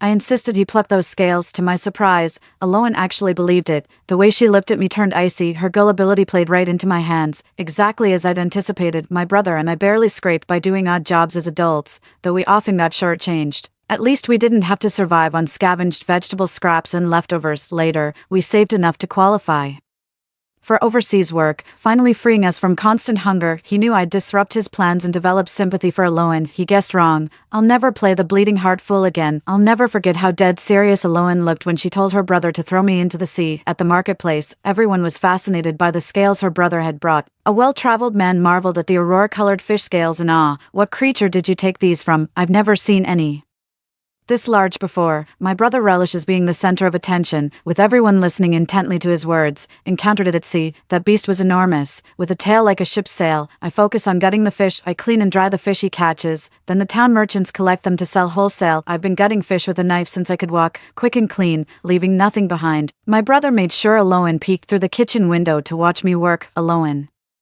scowled as I dispatched fish with single practice strokes. Barbaric. I straightened up and saw my brother's satisfied expression, feeling utterly speechless. Bro, there's no need for this. I couldn't care less whether she lives or dies. Of course my brother didn't believe me. He just chuckled without saying a word. Ever since Aloan saw me gutting fish, she's been keeping her guard up around me. Whenever I cook in the kitchen, she'd sink to the bottom of the aquarium and stare intently at my movements. The moment I pick up a knife, she opens her mouth, ready to call for my brother to stop me from murdering her. My brother often tells her bedtime stories, tucks her in, wakes her up, and they even feed each other. This bizarre human-fish relationship somehow mirrors marital bliss. But would Aloan still wear that blissful smile if she knew my brother was mentally drafting recipes when I was selling dried fish? A local bully kept staring at me. Hey Tao, got something shady hidden at your place? The bully leered with a creepy grin too. No, where'd you hear that? I instinctively denied it outright. The bully just gave me a knowing look without saying much. Even after being reborn, I still don't know how he picked up the trail. I only remember him breaking into my house late that night to keep Aloan hidden. I stood guard at the kitchen doorway confronting the bully, nearly risking my life. Back then, Aloan was too busy burying herself in her brother's arms as he rushed home while I sat in the living room bandaging the knife wound inflicted by the bully. I should have seen the signs back then. I won't stick my nose where it doesn't belong this time. That very night, the bully showed up just as expected. The brute constantly bullied people around town, relying on his hulking frame. With his uncle being the deputy mayor, folks could do nothing but steer clear of him. The walls in my room are paper thin. I can hear his footsteps pacing in the living room. My brother's out fishing. His boat should have just docked by now. He'll be home in about 10 minutes. The thug ransacked every room in my house until he finally forced open the kitchen door. After a splashing sound in the water, I heard Alohan's wary voice. The bully looked both shocked and thrilled. Holy crap, it really is a mermaid. Are you for real? Get away, don't touch me. Ah, Alohan shrieked, thrashing in the water with increasing frenzy. I lay motionless in my room, entertaining dark thoughts. If only he'd just get rid of that troublemaker Alohan right now. But my brother returned surprisingly fast, just in time to see the bully trying to drag Alohan away. In desperation, my brother grabbed the harpoon by the door and fought him through the paper-thin door. I could hear Alohan crashing to the floor and the sickening sound of the sharp prongs piercing flesh. Alohan's initial terrified screams gradually faded into silence along with the entire surroundings. My brother panted heavily, sounding almost disbelieving. Is he dead? Alohan answered guiltily. Though my brother's tone was gentle. Having lived with him day and night, I could detect the underlying savagery and excitement. I just saw your tail fin strike him and he died instantly. Is your caudal fin venomous? But my parents taught me not to use venom recklessly. Still, protecting you is what I must do. So mermaids are actually poisonous. Brother couldn't contain his excitement. Does that mean anyone who hurts you will get poisoned? Then I don't have to worry about your safety anymore? Exactly, my whole body is toxic. Even predators trying to eat me would die from poisoning. Unaware of her brother's unusual behavior, Alohan revealed her hidden trump card to him. She even volunteered that drinking her blood was the antidote. Then the two began their sweet, intimate moments together, tossing and turning in bed. I couldn't sleep knowing someone had died in my house. While also pondering what path to take next, my brother hasn't had much luck with his recent fishing trips. He tries to maintain his gentlemanly demeanor around Alohan, but secretly vents his frustration by smashing things behind his back. I quickly found a new job. There's a seafood shop at the market hiring staff, too afraid to stay home. I'd come by every day. The moment the shop owner posted the hiring notice, I applied. I can fillet fish with effortless precision and handle all kinds of shellfish with practiced ease. The boss lady was quite pleased with me, praising how little trouble I caused, given our past troubles with bullies. My brother was extremely cautious about Alohan's presence. Fortunately, our remote location meant few visitors. He had no time for me, completely preoccupied with spoiling Alohan, making trips to town just to buy her favorite cakes and biscuits. He wanted to fatten the fish, but the fish simply felt deeply loved. It's peak travel season now, with many out-of-towners vacationing by the sea. Apart from the distant clouds over the beach, there's not much scenery here, just budget travelers or those seeking off-the-beaten-path spots. I arrived even earlier than my already 2-hour advanced work schedule. A rush of customers had just arrived that morning, and the boss's wife was frantically cleaning fish when she spotted me, both surprised and delighted. Tao, why are you here so early again today? My brother woke up, so I headed out, I said calmly, taking the knife from her hand. Only then did she find time to help the boss who'd been working the wok so hard it was smoking. She wiped the sweat from her brow, a flicker of compassion in her eyes. Sigh, your brother really, you're his only flesh and blood. You'd think he'd take better care of you. I shook my head without responding. I rushed out the door as soon as my brother woke up, wanting to avoid any arguments, not that I could win a fight against him anyway. As for Alohan, she quickly picked up on my brother's dejection and even offered to help lure prey from the sea for him. Of course, my brother wouldn't let her leave the kitchen fish tank. I made an extra $50 in tips today, which I left with the landlady along with most of my earnings from these past few days. The small portion I brought back was mostly used by my brother to buy things for Alohan. Tao, what are you saving this money for? The shopkeeper helped me put the money away and casually asked, anywhere would do, just leave this place, go somewhere with real Tao trees. My mom gave me this name. I've only eaten Tao 3 times, sweet and crispy. The shop owner's wife turned away and wiped her eyes. When I got home, there were 2 strangers at my doorstep. They were town detectives. The local bully had been missing for ages without any leads, so his uncle, the deputy mayor, hired investigators who eventually traced the case to our family. Only people like them could afford to hire detectives. Their expression suggested they hadn't spotted Alohan. When I entered, the aquarium only held a few seashells. After turning the house upside down without finding any clues, the detectives left. Several hours after their departure, my brother finally wheeled the aquarium to the beach behind our house. Tao, help me push the cart. We need to bring Alohan back. I was surprised that my brother had Alohan temporarily returned to the sea to evade the detectives. When we reached the shore, there was no sign of the mermaid. I didn't even need to glance sideways to know my brother must be furious right now. His fists were clenched, his entire body trembling uncontrollably. "Aloan, where are you?" The shoreline lay silent, answering him only with the occasional cresting wave. After searching the beach for an hour, the brother finally stopped and drove his fist into the sand. The yielding grains absorbed the blow with gentle resistance, leaving his knuckles flushed crimson. "Damn it, if I ever see her again, I'll make her pay," he growled through clenched teeth. Meanwhile, in the ocean's depths, Aloan seemed to sense something and angrily shook off her sister's hand. "I can feel it. Kai's looking for me. He must be frantic right now. Happy now that you've torn us apart." Her sister Maris took a deep breath. "We're not even the same species as humans. How could he possibly truly love you?" Aloan was too deeply in love to hear any of this. She stood with her arms crossed, sulking. "That's exactly why I said your perspective is shallow, ignorant, and narrow-minded. Say whatever you want, but come home with me.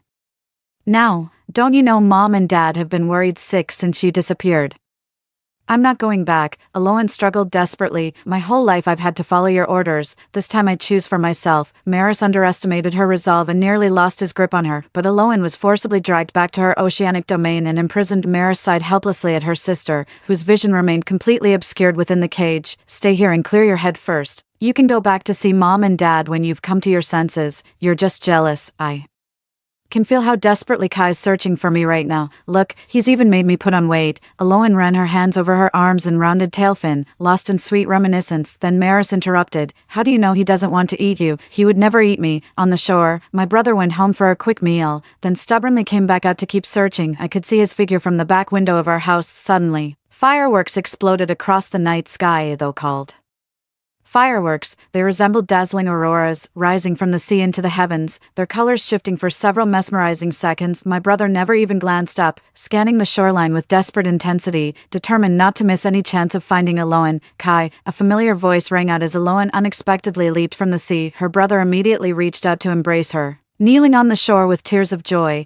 "Was that fireworks you just set off, darling?" "They were breathtaking. Yes, I used my scales to create them. Magnificent, aren't they?" Aloan flicked her fishtail with pride, noticing her damaged scales. Her brother anxiously carried her home in a hurry. When they returned, I overheard Aloan urging her brother to capture her sister too. "It was Maris who took me away. Luckily I managed to escape. Who knows how long it would have been before we saw each other again." Aloan's eyes welled up with tears as she reached the painful part of her story. "Who are you?" Her brother patted her head with tender affection in his voice. "All right, I'll make sure to bring her back to apologize to you. Just wait for me." I sat in the living room contemplating my departure. Aloan stayed in the kitchen fish tank as if it were her real home. "Tao, your brother adores me. You're not jealous, are you?" I nearly burst out laughing when I heard that. Jealous? I couldn't be happier about it. Aloan's intel was spot on. Her brother actually went and captured her sister.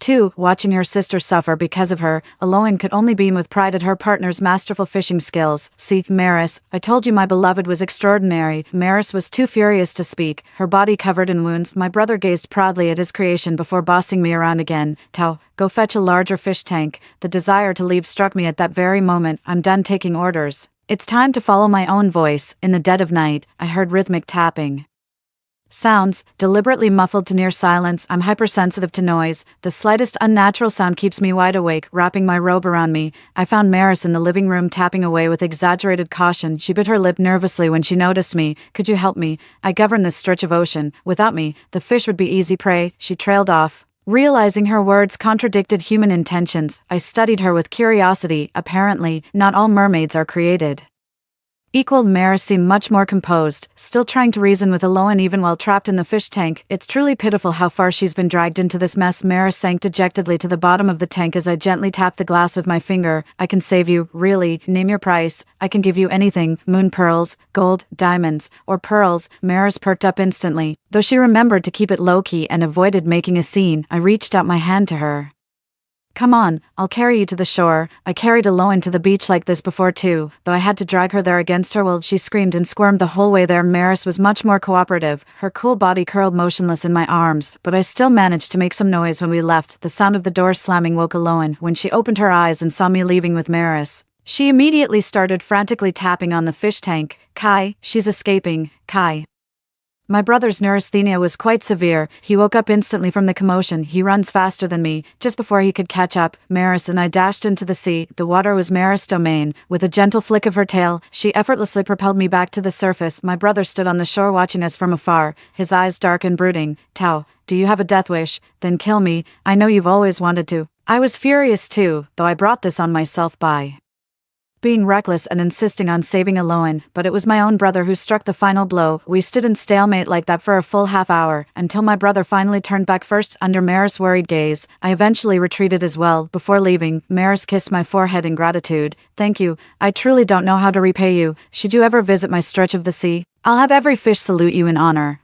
Don't mention it. No worries, he won't do anything to me. Once my brother cools down, he won't take it out on me anymore. He still needs me to help get the fish. Besides, my luggage is still at home. I want to take it with me. All right, you're a good person. Our merfolk clan consents when one of us dies. You should leave this town as soon as possible. After all, my sister's been spoiled rotten by our parents. If anything happens to her, they'd raise hell. Maris looked at me with concern. So that's how it works. Serves them right. What goes around comes around. Only after watching me walk away did Maris finally turn and descend back into the ocean depths. When I returned, I saw my brother violently kicking the fish tank. How could you let your sister escape? Was this deliberate? You never intended for me to catch her, did you? Are you playing games with me? He glared at Aloan, gripping the edges of the fish tank with both hands, barely restraining himself from lashing out. I'm sorry. This is all my fault. Aloan burst into tears from fright. Seeing this, her brother pinched his own thigh again to suppress his rising temper. It's not your fault, I'm the useless one. No,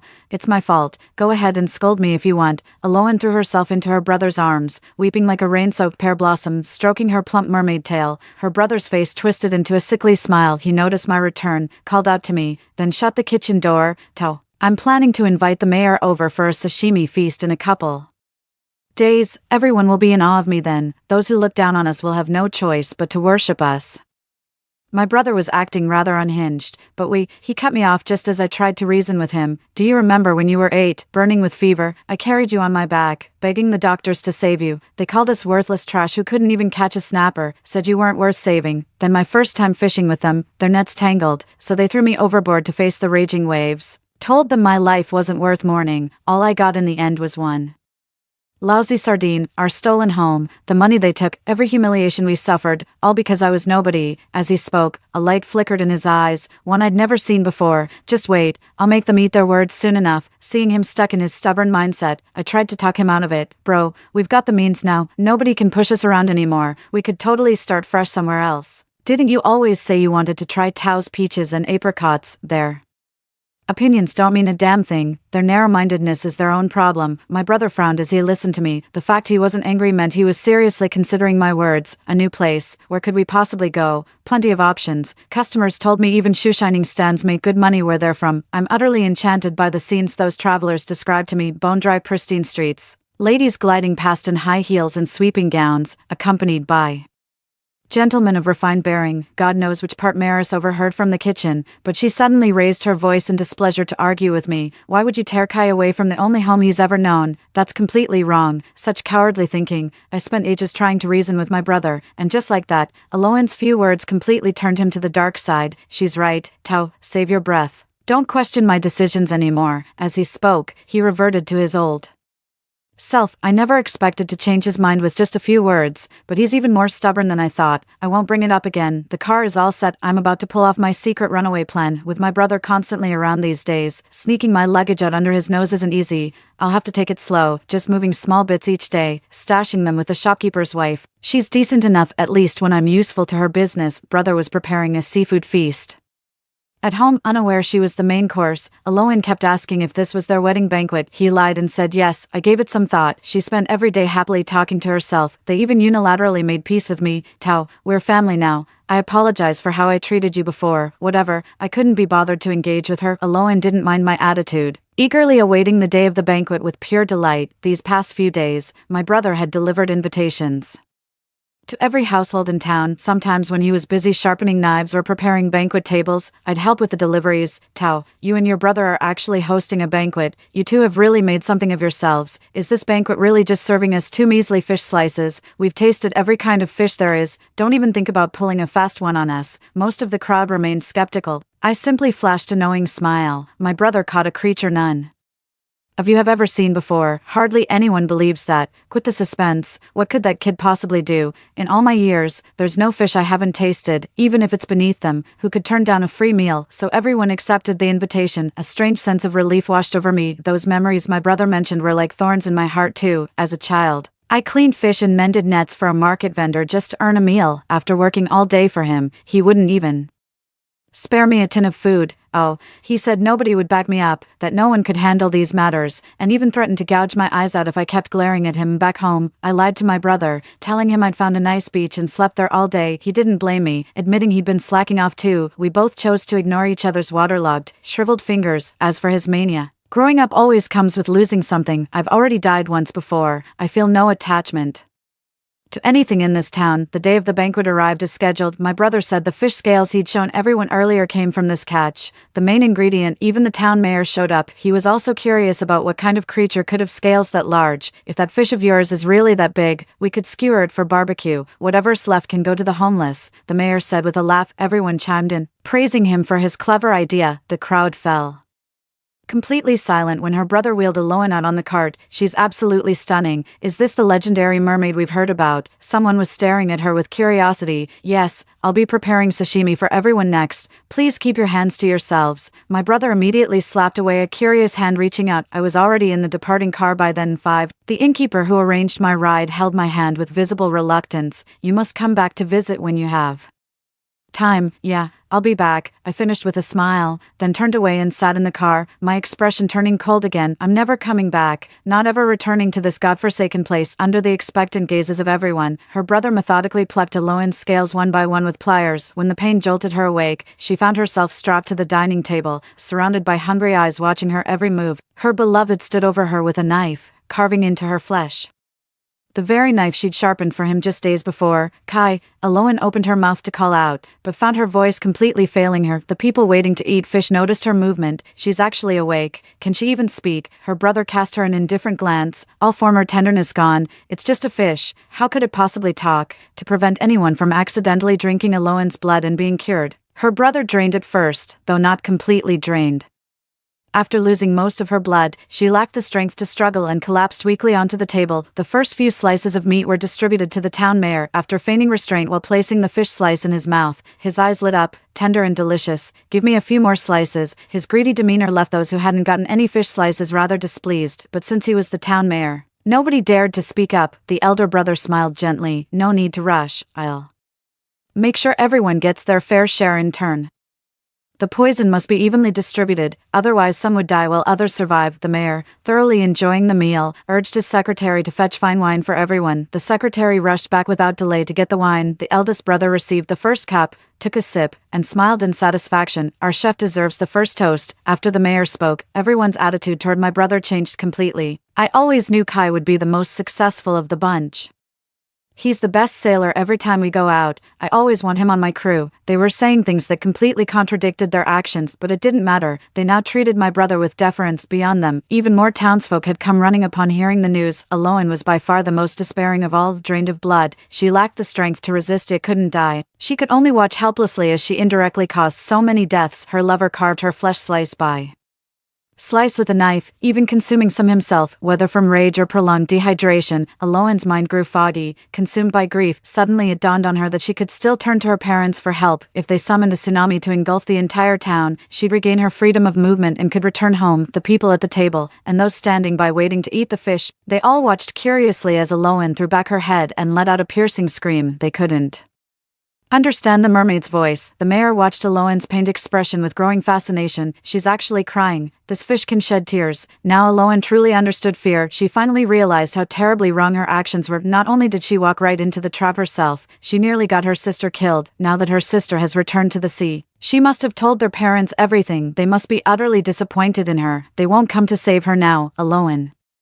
lay on the table weeping faintly, her tears lending the fish meat an unexpected hint of flavor. Kai, could you share with us how you caught this mermaid? The older brother smiled with narrowed eyes. Sure, no problem. The sea was particularly rough that day. He spun a random tale, yet everyone at the table was completely captivated. With such an extraordinary experience, you really ought to write a book. Absolutely. This is simply incredible. The group chimed in with enthusiastic comments. His voice gradually trailed off as he spoke. The first to collapse was the town mayor, who had gorged on fish slices and downed copious amounts of liquor. Everyone just assumed he was drunk, laughing and teasing him about his low alcohol tolerance. Then, more and more people began dropping like flies. The massive dining table stood at our doorstep, in that seldom visited place, now littered with corpses. Aloan watched helplessly as her brother's face turned deathly pale. He wouldn't last much longer. Tears welled in her eyes as she whispered to him. Why? Her brother gently stroked her cheek. Why? Perhaps because killing you would benefit me more than marrying you ever could. Only bones remained where Aloan's fishtail had been. Trembling, she watched as her brother collapsed too. Everyone is dead. Her head grew dizzier. She was dying too. My brother actually eavesdropped on my conversation with Maris. He knew a mermaid's death would trigger a tsunami, so he'd made peace with death, tasting mermaid flesh before dying would make it worthwhile. The tsunami never came. Instead, there was a bizarre mermaid murder case. They discovered a table full of corpses, including a human torso with fish bones. Some suspected the massive fish skeleton had been stitched on. No, some believe it was a genuine mermaid. I traveled by bus to a landlocked southern city where the locals carried themselves with refined grace, their manners gentle and poised, a stark contrast to those I had known. I started by selling newspapers, then flowers, and eventually saved enough to set up a fish stall in the market. My stall gained regular customers because I prepared the cleanest fish in the market. This pays way more than shark fishing by the shore. I thought the tsunami had already wiped out that coastal town. A year later, I finally got that call from the shop owner lady. Tao, how's life treating you out there? Coming back for a visit? I almost thought it was a ghost calling. After some casual conversation, I learned that everyone who ate the fish back then had died, including my brother. Those who didn't eat the fish survived, and the tsunami never happened. I made time to go back for a quick look. The S-shop has now doubled in size, and she's doing quite well. The town's population has dwindled by more than half, leaving abundant resources for every remaining soul. I also visited what used to be our family home with my brother. Now just ruins, though a few memorial tablets still remain. Upon closer inspection, I was surprised to find Aloan's among them, but I suspect it's because Aloan had once joyfully copied a marriage vow from the newspaper herself. Sixth, so the memorial tablet maker genuinely believed she was my brother's beloved. In a way, she got her wish fulfilled. After reading it, I prepared to take my leave. There's nothing left for me here. I've already started a brand new life. Soon I'll have saved enough for a house and car too. The end.